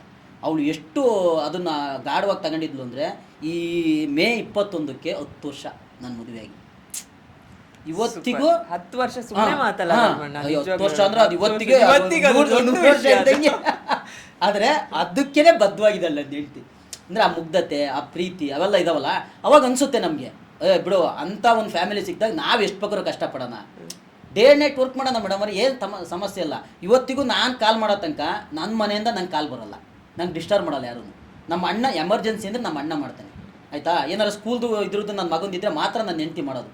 ಅದು ಯಾವತ್ತೋ ಇನ್ನು 2-3 ದಿವಸ ನನಗೆ ಏನಾರ ಕೆಲಸ ಇತ್ತು, ನಾನು ಶೂಟಿಂಗು ಎಲ್ಲೆಲ್ಲ ಓಡಾಡ್ತಿದ್ದೆ, ನಾನೇ ನಿಂತು ಮಾಡ್ಕೊಂಡು ಮಾಡೋ ತನಕ ನನ್ನ ಮನೆಯಿಂದ ನಂಗೆ ಅಂದರೆ ಅಷ್ಟು ಮಾಡಲ್ಲ ಅಂದ್ರೆ Understanding, ಅದೇ. ಅಂಡರ್ಸ್ಟ್ಯಾಂಡಿಂಗ್ ಇದೆ. ಒಂದೊಂದು ಫ್ಯಾಮಿಲಿಲಿ ಅಥವಾ ಒಂದೊಂದು ರಿಲೇಶನ್ಶಿಪ್ ಅಲ್ಲಿ ಒಂದ್ ತರದ ಅಂಡರ್ಸ್ಟ್ಯಾಂಡಿಂಗ್. ನಿಮ್ದಿರೋದೇ ಇನ್ನೊಬ್ರದ್ದು ಇರ್ಬೇಕು ಅಂತಿಲ್ಲ. ಬಟ್ ಸುಮಾರು ಮಾತಾಡಿದ್ವಿ, ಈಗಿನ ಜನರೇಷನ್ ಮೇಜರ್ ಆಗಿ ಏನೋ ಪ್ರಾಬ್ಲಮ್ ಇದೆ, ಬೇಜಾರಾಗಿದೆ ಅಂತ. ಬಟ್ ಗೊತ್ತಿದ್ರು ತಪ್ಪು ಮಾಡ್ತಿದೀವ ಅಥವಾ ಒಂದು ಸತ್ಯ ಏನು ಗೊತ್ತಾ ಮೇಡಮ್ ಅವರೇ, ಪ್ರಪಂಚ ನಮ್ಮ ಅಪ್ಪ ಅಮ್ಮರೆಲ್ಲ ಜಾಸ್ತಿ ಓದಿಲ್ಲ, ಅವಾಗ ತುಂಬ ಚೆನ್ನಾಗಿತ್ತು. ಈಗ ಪ್ರಪಂಚ ಹಾಳಾಗ್ತಿರೋರೆ ಎಜುಕೇಟೆಡ್ ಇಲ್ಲ. ಯಾವಾಗ ಜಾಸ್ತಿ ಓದೋಕ್ಕೆ ಶುರು ಮಾಡಿದ್ವಿ, ಬರೀ ಕೆಲಸ ದೊಡ್ಡದಾಗಿ ಮಾಡಬೇಕು, ಏನೋ ಅಂತಸ್ತು ಮಾಡಬೇಕು ಅಂತ ಯಾವಾಗ ನಾವು ಓದಿ ಈ ಥರದ್ದೇನೋ ಕಂಡು ಹಿಡಿತೀವಿ, ಆ ಥರ ಅವಾಗಲೇ ಪ್ರಪಂಚ ಎಷ್ಟು ಆಧುನಿಕತೆ ಮುಂದರಿತಿದೆ, ಜನ ಅಷ್ಟು ಹಾಳಾಗ್ತೀಯ. ನಿಜ ಹೇಳ್ಬೇಕು. ಈಗ ನಮ್ಮ ಅಪ್ಪ ನಮ್ಮಮ್ಮ ಆಯಿತಾ, 70 ವರ್ಷ ನಮ್ಮ ಅಮ್ಮಗೆ 60 ಚಿಲ್ಲರೆ ಆಯಿತಾ, ಅವ್ರಿಗೆ ಅದ್ರ ಥಾಟ್ ಪ್ರೋಸೆಸ್ಸೇ ಇಲ್ಲ.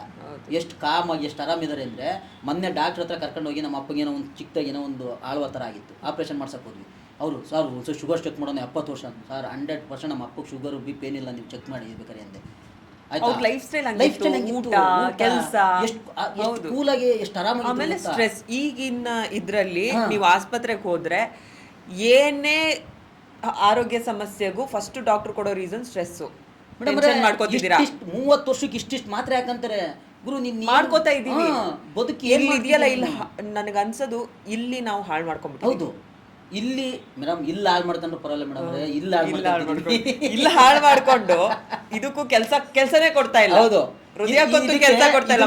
ಯಾರು ಕೇಳಿ ಕೆಲಸ ಮಾಡ್ತಿಲ್ಲ ಮೇಡಮ್ ಅವರೇ, ಎಲ್ಲ ಇದ್ರ ಮಾತು ಕೇಳಿ ಕೆಲಸ ಮಾಡ್ತಿದ್ದಾರೆ. ನಾವಿಬ್ರು ಕರೆಕ್ಟ್ ಥಾಟ್ ಪ್ರೊಸೆಸ್ ಅಲ್ಲಿ ಇದೀವಿ ಮೇಡಮ್. ಈಗ ನಾನು ಮಾತಾಡ್ತಾ ಧರ್ಮಣ್ಣ ಹೇಳ್ತಾ ಇದ್ರು, ಒಂದು ಪ್ರೊಡಕ್ಷನ್ ಹೌಸ್ ಮಾಡ್ಬೇಕು ಅನ್ನೋ ಆಸೆ ನನಗೂ ಇದೆ ಅಂತ. ಅಂದ್ರೆ ಕನ್ಸು ಕಾಣಬೇಕು, ಒಂದಕ್ಕೆ ಸ್ಟಿಕ್ ಆನ್ ಆಗಬಾರ್ದು. ಈಗ ಆಯಿತು, ಈಗ ನೀವು ಜರ್ನಿ ಶುರು ಮಾಡಿದ್ರಿ, ಈಗ ಒಂದು ಸಿನಿಮಾದಲ್ಲಿ ನಾಯಕ ನಟ ಆದ್ರಿ, ಅದನ್ನು ಮತ್ತೆ ರಿಲೀಸ್ ಮಾಡೋ ಪ್ಲ್ಯಾನಲ್ಲೂ ಇದ್ದೀರಾ.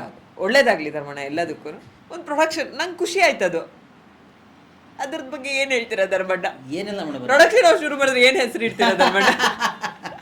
ಏನಿಲ್ಲ, ಇದ್ರ ಮೇಲೊಂದು ಜೋಕ್ ಇದೆ, ಅದು ನಂಗೆ ಗೊತ್ತು, ಅದಕ್ಕೆ ನಿಮ್ಗೆಲ್ಲರಿಗೂ ಗೊತ್ತಾಗ್ಲಿ ಅಂತ. ಅಲ್ಲ, ಅದು ಉಟ್ಕೊಂಡಿದ್ದು ಅದಕ್ಕೇನೆ.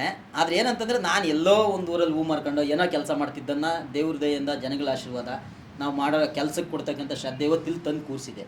ನಾವು ಎಲ್ಲಿ ದುಡಿತೀವಿ ಅಲ್ಲೇ ಅದರಲ್ಲಿ ಇನ್ನೂ ಎಫರ್ಟ್ ಹಾಕಿ ಅದಕ್ಕೆ ವಾಪಸ್ ಕೊಡ್ಬೇಕು ಅನ್ನೋದು ಒಂದು ಚಿಕ್ಕದೆ.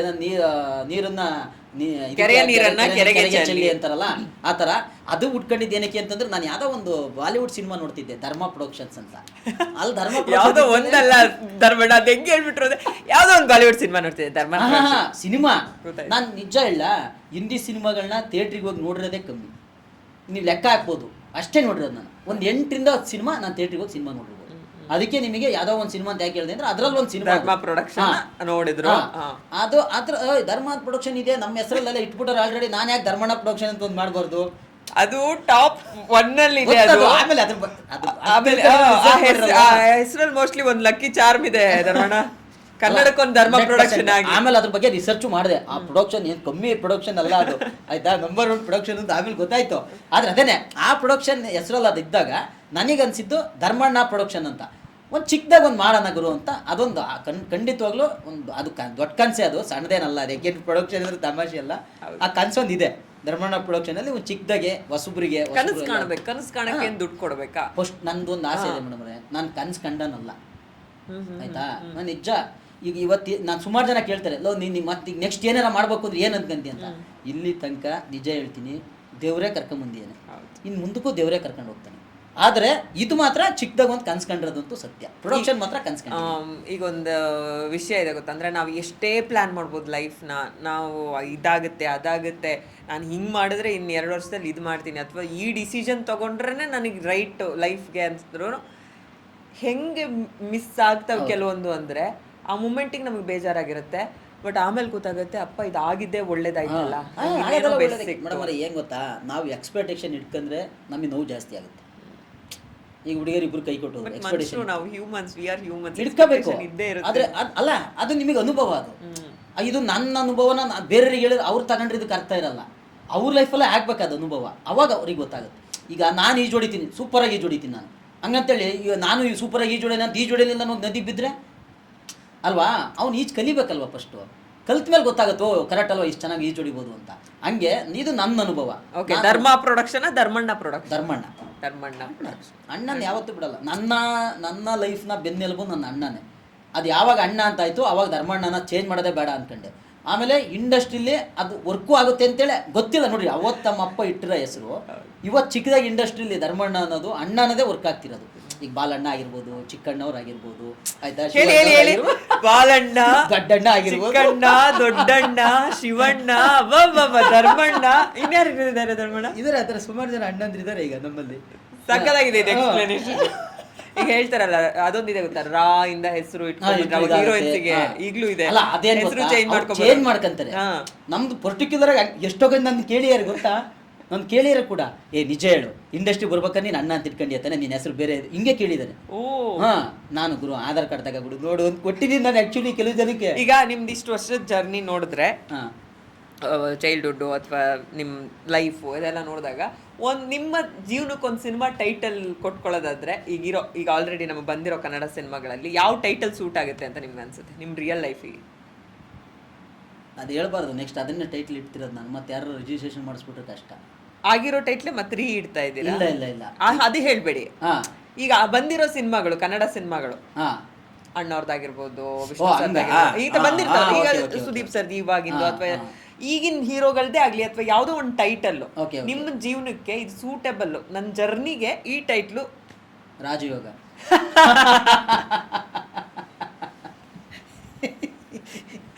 ಸೆಲ್ಫ್ ಮಾರ್ಕೆಟಿಂಗ್ ಇದು. ಸೆಲ್ಫ್ ಮಾರ್ಕೆಟ್ ಒಂದು. ರಾಜಯೋಗ ಅನ್ನೋದು ಆ ಟೈಟ್ಲ್ ಇರ್ಬೋದು, ಅದ್ರ ರಾಜಯೋಗ ಅನ್ನೋ ಪದ ಇದೆಯಲ್ಲ ಅದು ನನಗೆ ರಾಜಯೋಗನೇ ಅಲ್ವಾ. ಯಾಕೆಂದ್ರೆ ನೀವು ನಾನು ಹೇಳಿದ್ನಲ್ಲ ಇಷ್ಟ ತನಕ, ಈ ಜರ್ನಿ ನಾನು ಕನ್ಸು ಕಂಡಿದ್ದಲ್ಲ, ಕರ್ಕೊಂಬಂದು ಅಷ್ಟು ಈಸಿ ಇದು ನನಗೆ ರಾಜಯೋಗನೇ ತಾನೆ ಅಲ್ವಾ. ಈಗ ನಾವು ಎಲ್ಲ ಬಾಡಿಗೆ ಮನೆಗೆ ಇದ್ದರು, ಎಲ್ಲಿ ನಾನು ಹೇಳಿದ್ನಲ್ಲ ಅಷ್ಟು ಕಷ್ಟ ಪಡ್ಕೊಂಡ್ ಬಂದವ್ರನ್ನ ದೇವ್ರು ಇವತ್ತು ಒಂದೆರಡು ಸೈಡ್ ತಗೊಂಡು ಮನೆ ಕಟ್ಟೋವಷ್ಟು, ಫ್ಯಾಮಿಲಿ ಎಲ್ಲ ಒಗ್ಗಟ್ಟಾಗಿರೋವಷ್ಟು, ತುಂಬಾ ಪ್ರೀತಿ ಕೊಟ್ಟು ಸೈಡ್ ತಗೊಂಡಿದ್ದಾರೆ ಧರ್ಮಣ್ಣ, ಕೈ ತುಂಬಾ ಕೆಲಸ, ಹೊಟ್ಟೆ ತುಂಬಾ ಊಟ, ಇಷ್ಟೆಲ್ಲ ಕೊಟ್ಟರೆ ಇದು ರಾಜಯೋಗನೇ ಅಲ್ವಾ ನನಗೆ. ಇದಕ್ಕಿಂತ ಜಾಸ್ತಿ ಕೇಳಿದ್ರೆ ದೇವ್ರು ಬೇಜಾರಾಗ್ತಾನೆ. ಸಾಕು, ನಾವು ತೃಪ್ತಿಯಾಗಿದ್ದೀವಿ. ಅಷ್ಟು ಟೈಟ್ಲ್ಗಳಲ್ಲೆಲ್ಲ ಇದು ನನಗೆ ಇವತ್ತಿಗೆ ಪ್ರೆಸೆಂಟಿಗೆ ಸೂಟ್ ಆಗುತ್ತೆ ಅನ್ನಿಸ್ತು, ಅದು ಕೇಳಿದ್ದು. ನನ್ನ ಸಿನಿಮಾ ಟೈಟ್ಲು ಅಂತ ಹೇಳಿದ್ದಲ್ಲ, ಈ ಟೈಟ್ಲ್ಗಳೆಲ್ಲ. ಉಪಾಧ್ಯಕ್ಷ ಅಂತ ಬಂದಾಯ್ತು ಚಿಕ್ಕಣ್ಣ, ನೀವು ಸದಸ್ಯ ಅಂತ ಏನಾದ್ರು ಸಿನಿಮಾ ಮಾಡ್ತೀರಿ, ಇದು ಎಷ್ಟು ಜನ ನಿಮಗೆ ಕ್ವೆಶನ್ ಕೇಳಿರಲ್ಲ? ಸುಮಾರು ಜನ ಕೇಳೋರೆ ಇಲ್ಲ, ಆಕ್ಚುಲಿ ಸುಮಾರು ಜನ ಕೇಳಿದ್ರು. ಆಮೇಲೆ ಚಿಕ್ಕಣ್ಣ ಸರು ಹೇಳಿದ್ದಾರೆ, ನೆಕ್ಸ್ಟ್ ಉಪಾಧ್ಯಕ್ಷ ಅಂತೆಲ್ಲ ಮತ್ತೆ ನೆಕ್ಸ್ಟ್ ಮಾಡೋಕ್ಕಾಗಲ್ಲ, ಟೂನು ಮಾಡೋಕ್ಕಾಗಲ್ಲ, ನೆಕ್ಸ್ಟ್ ಮಾತ್ರ ಸದಸ್ಯ ಮಾಡಬೇಕು. ಅದೇನು ಮಾಡಿದ್ರೆ ನಾನು ಮಾಡೋಕ್ಕಲ್ಲ, ಧರ್ಮಣ್ಣನೇ ಮಾಡ್ಬೇಕು ಮಾಡಿದ್ರೆ. ಯಾಕೆಂದ್ರೆ ಈಗ ಅದ್ರಲ್ಲಿ ನಾವು ಸದಸ್ಯರಲ್ಲ. ಆ ಥರದ್ದೊಂದು ಕತೆ ಆ ಥರದ್ದು ಏನಾದ್ರು ಬಂತು ಅಂದರೆ ಖಂಡಿತವಾಗ್ಲೂ 100%. ಆಮೇಲೆ ನಂದು ಏನು ಗೊತ್ತಾ ಮೇಡಮ್ ಅವರೇ, ನಾನು ಹೀರೋ, ನಾನೇನೋ ಸ್ಟಾರು ಆ ಥರದ್ದು ನನ್ನ ತಲೆಗೆ ಯಾವತ್ತೂ ಹಾಕೊಂಡನಲ್ಲ. ನಾನು ಒಬ್ಬ ಕಲಾವಿದ, ಏನು ಕೊಟ್ಟರು ಮಾಡ್ತೀನಿ. ಅದು 4 ದಿವಸದ್ದಾಗಿರ್ಬೋದು, 3 ದಿವಸದ ಕೊಡ್ತಾರೆ. ನನಗೇನಂದರೆ ಕ್ಯಾರೆಕ್ಟ್ರ್ ಖುಷಿ ಕೊಡಬೇಕು, ಕ್ಯಾರೆಕ್ಟರೈಸೇಷನ್ನು, ಆ ಪಾತ್ರ, ಕತೆ. ರಾಜಯೋಗನ ಎಷ್ಟು ಜನಕ್ಕೆ ಕೇಳಿ ಒಪ್ಕೊಂಡಿದ್ದು ಆಮೇಲೆ ಅಂತಂದರೆ ಅದು ಫಸ್ಟ್ ನನಗಿಷ್ಟ ಆಯಿತು.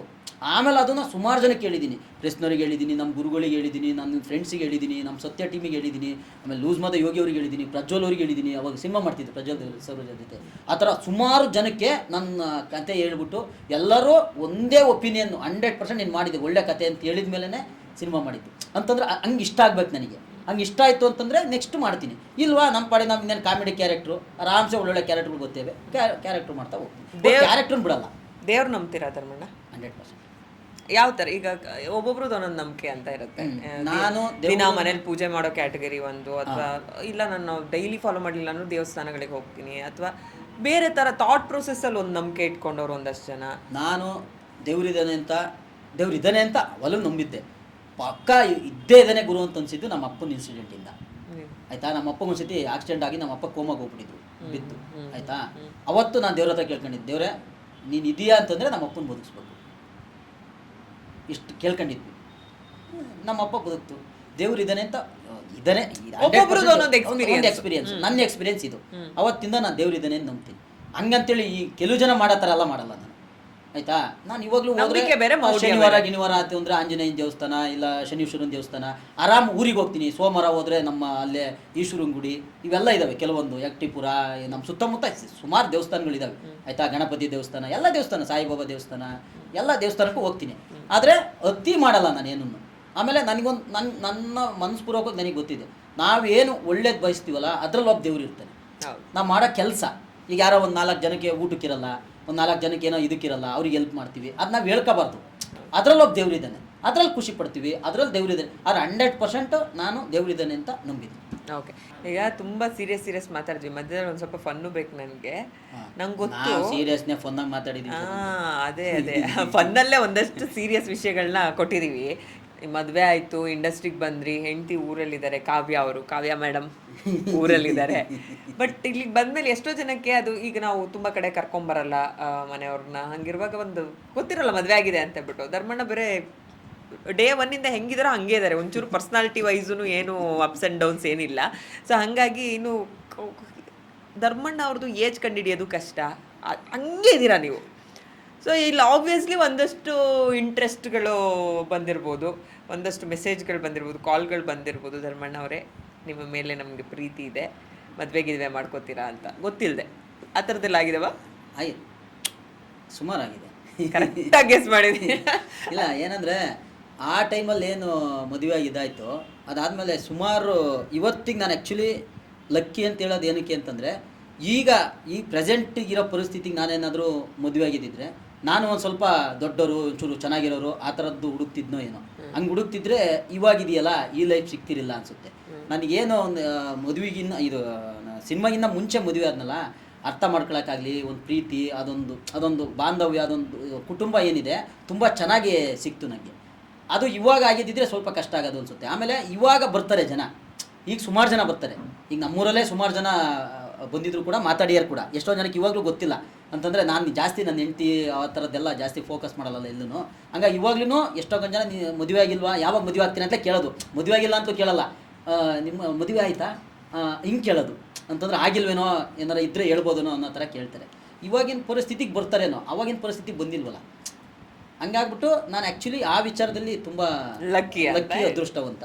ಆಮೇಲೆ ಇವಾಗ ಸುಮಾರು ಜನ ಬಂದರೂ ಕೂಡ ಅವ್ರು ತಪ್ಪು ಅಂತ ನಾನು ಹೇಳೋಕ್ಕಾಗಲ್ಲ. ನಾನು ಬೇರೆ ಹೆಂಗಂಗೆ ಇದ್ರೆ ಯಾರು ಬರ್ತಿರ್ಲಿಲ್ಲ. ಆಮೇಲೆ ಯಾವ್ದಾದ್ರು ಪ್ರಪೋಸಲ್ಸ್ ಬಂದ್ರೆ, ಈಗ ಫಾರ್ ಎಕ್ಸಾಂಪಲ್ ಕೆಲವೊಬ್ರು ಅಫೆಂಡ್ ಆಗ್ಬಿಡ್ತಾರೆ, ಅಯ್ಯೋ ಏನ್ ಹಿಂಗ್ ಕೇಳಿದ್ರು. ಅದು ಅವ್ರ ಇಂಟ್ರೆಸ್ಟ್, ಅವ್ರು ಕೇಳಿದ್ರು, ನಿಮ್ ರಿಯಾಕ್ಷನ್ ಹೆಂಗಿರುತ್ತೆ ಅನ್ನೋದು ಸಿಂಪಲ್ ಆಗಿರುತ್ತೆ. ಹೌದು, ನಂಗೆ ಮದುವೆಗೆ 2 ಮಕ್ಕಳು ಅಂತ ಆಗ್ತೀನಿ ಅಷ್ಟೇನೆ. ಈಗ ಎಷ್ಟೋ ಜನಕ್ಕೆ ಮದುವೆ ಆಗಿದೆ ನಿಮಗೆ ಅಂತಾರೆ. ಈಗ ಕೆಲವು ಜನ ಫೇಸ್ಬುಕ್ಕಲ್ಲಿ ಇದರಲ್ಲೆಲ್ಲ ಮೆಸೇಜ್ ಮಾಡ್ಬೇಕಾರೆ, ಫೇಸ್ಬುಕ್ ಕೆಲವು ಜನ ಮಾಡ್ತಾರೆ, ಇನ್ಸ್ಟಾಗ್ರಾಮು ಫೇಸ್ಬುಕ್ಕಲ್ಲೆಲ್ಲ ಕೆಲವು ಜನ ಗೊತ್ತಿಲ್ದರು ಸುಮ್ಮನೆ ಒಂದು ಮೆಸೇಜ್ ಮಾಡ್ತಾರೆ. ಯಾವ ಥರ ಮೆಸೇಜ್ ಬರುತ್ತೆ? ಮಾಮೂಲಿ ಹೆಂಗೆ ಬರುತ್ತೆ ಅಷ್ಟೇನೆ. ಯಾರು ಅಲ್ಲಿ ಮಾತ್ರ ಧರ್ಮಣ್ಣ ಅಂತ ಯಾರೋ ಕರೆಯಲ್ಲ, ಮೆಸೇಜ್ ಮಾಡೋದು ಅದೊಂದು ಇದಿದೆ ಆಯ್ತಾ. ಆರಾಮ ಸರ್ ಹಂಗೆ ಹೆಂಗೆ ಅಂತೆಲ್ಲ ಕೇಳ್ತಾ ಆಮೇಲೆ ಸರ್ ಹೆಂಗೆ ನಿಮ್ಮ ಫ್ಯಾಮಿಲಿ ಅಲ್ಲಿ ತನಕ ಬರ್ತಾರೆ. ಆಮೇಲೆ ನಮ್ಮ ಫ್ಯಾಮಿಲಿ ಎಲ್ಲ ಆರಾಮಿದೆ ಅಂತಂದಾಗ ಮತ್ತೆ ಮದುವೆ ಯಾವಾಗ ಸರ್ ಅಂತಲೇ ಕೇಳ್ತಾರೆ ಕೆಲವು ಜನ. ಆಮೇಲೆ ಮದುವೆನಾ, ಮದುವೆಗೆ 2 ಮಕ್ಕಳು. ಕೆಲವು ಜನ ಅಂದ್ರೆ ಹುಡುಗಿಯರ ಬಗ್ಗೆ ಹೇಳ್ತಿರೋದು ಧರ್ಮಣ್ಣ, ಫೀಮೇಲ್ ಮೆಸೇಜ್ಗಳು ಯಾರೋ ನಮ್ಗೆ ಯಾರೋ ಒಂದು ಮಗಳಿದ್ದಾಳೆ ಮದುವೆ ಮಾಡ್ಕೊಡ್ತೀನಿ ಅಲ್ಲ, ಡೈರೆಕ್ಟ್ ಮೆಸೇಜಸ್ ಬಗ್ಗೆ ನಾವಿಲ್ಲಿ ಮಾತಾಡ್ತಾ ಇರೋದು. ಇಲ್ಲ, ಅದು ನನ್ನ ಹೆಂಡತಿಗೂ ಗೊತ್ತು. ಆಮೇಲೆ ನಾವು ಓಪನ್ ಬುಕ್ ಥರ ನನ್ನ ಫೋನ್, ನಾನು ಮನೆಗೆ ಹೋದೆ ಅಂತಂದರೆ ನನ್ನ ಮಗಳೇ ಫಸ್ಟ್ ಓಪನ್ ಮಾಡೋದು ನನ್ನ ಫೋನ್ನ, ಅವಳೇ ಹಿಡ್ಕೊಳ್ಳೋದು. ಅಲ್ಲಿಂದ ಹಿಡಿದು ಆ ಟಾಪಿಕ್ ಬರಲ್ಲ, ಈಗ ಬಂದ್ರೆ ಮತ್ತೆ ಜಾಸ್ತಿ ಆಗುತ್ತೆ. ಈಗ ಹೆಂಗಂದ್ರೆ ಒಬ್ರು ಪಾಸ್ವರ್ಡ್ ಒಬ್ರಿಗೆ ಗೊತ್ತಿರಲ್ಲ ಕಪಲ್ಸ್ಗೆ, ಅಥವಾ ಒಂದು ರಿಲೇಶನ್ಶಿಪ್ ಅಲ್ಲಿ ಇದ್ರೆ ಏನ್ ಕೊಟ್ರು ಆಸ್ತಿ ಬರ್ಕೊಟ್ರು ಫೋನ್ ಪಾಸ್ವರ್ಡ್ ಕೊಡಲ್ಲ ಅಲ್ವಾ. ಆ ಟ್ರಾನ್ಸ್ಪರೆನ್ಸಿ ಇಲ್ಲದೆ ನನಗೂ ಅರ್ಥ ಆಗಲ್ಲ ಅದು ಯಾವ ತರದ ರಿಲೇಶನ್ಶಿಪ್ ಅಂತ. ಹೌದು, ಒಂದು ಸ್ಪೇಸ್ ಕೊಡಬೇಕು ಅದೆಲ್ಲ ಇರುತ್ತೆ, ಬಟ್ ಐ ಡೋಂಟ್ ನೋ. ಅಲ್ಲ ಮೇಡಮ್, ಅರ್ಧಂಗೆ ಅಂತ ಒಪ್ಕೊಂಡ್ಮೇಲೆ ನಮ್ದೇ ಫ್ಯಾಮಿಲಿ ಅಂತಿದ್ಮೇಲೆ ಅಲ್ಲೇನು ಮೇಡಮ್ ಮುಚ್ಚು ಮರೆ ಅಲ್ವಾ. ನಾನು ಹೇಳೋದು ಅದನ್ನೇ. ನನ್ನ ಹೆಂಡತಿ ಅಷ್ಟೇ, ಯಾವುದೇ ಹುಡುಗಿ ಒಂದು ಮೆಸೇಜ್ ಬಂದರೂ ಕೂಡ ತಪ್ಪಿ ನಿಂಗೆ ಓಪನ್ ಮಾಡಿ ನೋಡಲ್ಲ ಅವಳು. ಅದು ಏನಾರ ಬರಲಿ, ರೀ ಯಾರ್ದೋ ಮೆಸೇಜ್ ಬಂದು ನೋಡ್ರಿ ಅಂತೇಳಿ ರೇಗಿಸ್ತಾಳೆ. ಬೇಕಾರೆ ಏನು ರೀ ಯಾರೋ ಹುಡುಗಿ ಮೆಸೇಜ್ ಮಾಡ್ತೀನಿ ಅಂತ ರೇಗಿಸ್ತಾಳೆ. ನಾನು ರೇಗಿಸ್ತೀನಿ, ನನ್ನ ಹೆಂಡತಿ ಸಿಕ್ಕಾಬಿಟ್ಟೆ ರೇಗಿಸ್ತೀನಿ ನಾನು, ಆಯಿತಾ. ಆದರೆ ಅದು ರೇಗಿಸೋದು ಹೆಂಗೆ ಅಂದರೆ ಅದರಲ್ಲೊಂದು ಆತ್ಮೀಯತೆ, ಒಂದು ನಂಬಿಕೆ ಇದೆ ಗೊತ್ತಾ, ಅದ್ರ ಮೇಲೆ. ಸೂಪರ್. ಕೈಗೆ ಧರ್ಮಣ್ಣ ಈಗ ನಾನು ಕಾಲಿಗೆ ಹಾಕೊಂಡಿದ್ದೀನಿ ಕರಿ ದಾರಗಳು ಕಟ್ಕೊಳ್ಳೋದು, ಬಟ್ ನಿಮ್ದೇನೋ ವಿಭಿನ್ನವಾಗಿದೆ. ಅದು ಏನು ಧರ್ಮಣ್ಣ? ಇದು ಕುರಿ ತುಪ್ಪದಲ್ಲಿ ಮಾಡಿರೋ ತುಪ್ಪ ಅಂತೀವಿ ನಾವು, ಕೂದಲಿಗೆ ಕುರಿ ತುಪ್ಪ ಅಂತೀವಿ. ಆ್ಯಕ್ಚುಲಿ ನಾನು ಚಿಕ್ಕ ಹುಡ್ರಲ್ಲಿ ನಮ್ಮ ಒಂದು 60-70 ಕುರಿ ಇತ್ತು. ಆ್ಯಕ್ಚುಲಿ ನಾನು ಫಸ್ಟು ಆಡಿದ್ದು ಅಲ್ಲೇನೆ. ನಾನು ಅವಾಗ ಹಾಡು ಹೇಳ್ತೀನಿ ಅಂತಂದ್ಬಿಟ್ಟು ಈ ಹೆಸರು ಬರುತ್ತೆ ಗೊತ್ತಾ, ಊರುಗಳಲ್ಲಿ ದೊಡ್ಡದಾಗಿ ಹೆಸರಾಗ್ತಾರೆ, ಇಷ್ಟು ಕಿಲೋಮೀಟ್ರ್ ಆ ಕಲ್ ಮೇಲೆ ಕೂರಿಸ್ಬಿಡೋರು. ನನಗೆ ಇಳಿಯೋಕೆ ಬರ್ತಿರಲಿಲ್ಲ, ನಾನು ಚಿಕ್ಕ ನಿನ್ನುವ 4ನೇ ಕ್ಲಾಸ್ ಇದೆ ಆ ಟೈಮಲ್ಲಿ, ಆಯಿತಾ. ಅವಾಗ ಹಾಡು ಹೇಳಿದ್ರೆ ಕೆಳಗೆ ಇಳಿಸೋದು ಅಂತ ನನ್ನನ್ನು ಇದು ಮಾಡೋದು. ಅದೊಂದು ಸಂಕೇತ ಇದೆ ಗೊತ್ತಾ, ಕುರಿ ತುಪ್ಪನದು. ಅದರಲ್ಲಿ ಆ್ಯಕ್ಚುಲಿ ಇದು ಆಸರ ಆಗಬಾರ್ದು, ಕಣ್ದೃಷ್ಟಿ ಆಗಬಾರ್ದು ನಮ್ಮ ಮನೆಯಲ್ಲಿ ಹೇಳಿದ್ರು ಅಂತ ಇದು ಹಾಕೊಂಡಿರೋದು, ಆ ಸಂಕೇತ ಇದು. ನಾನು ಅವಾಗ ಫಸ್ಟ್ನೇ ಆ ಥರದ್ದೊಂದು ಹಾಡಾಡಿದ್ದು ಶಶಿಕುಮಾರ್ ಸರ್ದು. ಕೆಂಪೇಗೌಡ್ರೆ ನಿಂತು ಬಿಟ್ರಲ್ಲ, ಸುಮ್ಮನೆ ನಿಂತು ಬಿಟ್ರಲ್ಲ, ಬೆಂಗಳೂರು ಕತೆ ಗೊತ್ತಿಲ್ದಂಗೆ ಮರ್ತೆ ಬಿಟ್ರಲ್ಲ, ಎಲ್ಲ ಮರ್ತೆ ಬಿಟ್ರಲ್ಲ, ಹನುಮಂತನ ಬಾಲದಂಗೆ ಬೆಳೆದೋಯ್ತಲ್ಲ.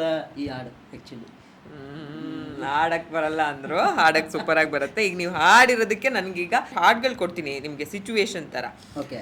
ಸೊ ಈ ಹಾಡು ನಿಮ್ಗೆ ಯಾವ ಸಿಚುವೇಶನ್ ಅಲ್ಲಿ ನಿಮ್ ಲೈಫ್ ಅಲ್ಲಿ ಕನೆಕ್ಟ್ ಆಗತ್ತೆ ಅಂತ ಹೇಳ್ಬಿಟ್ಟು ಈ ಸಾಲ ಹೇಳ್ಬೇಕು ವಿತ್ ಎಕ್ಸ್ಪ್ರೆಷನ್. ನನಗೆ ಹಾಡು ಹೇಳಕ್ ಬರಲ್ಲ. ಹಾಡು ಹೇಳ್ಬೇಡಿ, ಹಾಡನ್ನ ಡೈಲಾಗ್ ತರನು ಹೇಳ್ಬೋದು ವಿತ್ ಎಕ್ಸ್ಪ್ರೆಷನ್. 1-2 ಸಾಲು ಈಗಷ್ಟೇ ಹಾಡಿದ್ರು ಕೆಂಪೇಗೌಡ್ರೆ. ಇದು ಯಾವಾಗ ಅದಕ್ಕೆ ಹೇಳಿದ್ದು, ಚಿಕ್ಕ ಹುಡುಗ ಕತ್ತಿದ್ದು ಆಗ ಹಾಡಿದ್ರು ಹಾಡೆ, ಈಗ ಹಾಡಿದ್ರು ಹಾಡೆ. ಈಗ ನಮ್ಮ ಅಪ್ಪಾಜಿ ಒಂದು ಹೇಳ್ಕೊಟ್ಟಿರ್ಬೇಕಾರೆ ಅದು ಹೇಳ್ತೀನಿ, ಆಮೇಲೆ ಹೇಳಂತ್ರಿ. BA ಗಂಡು ರಾಜಯೋಗ.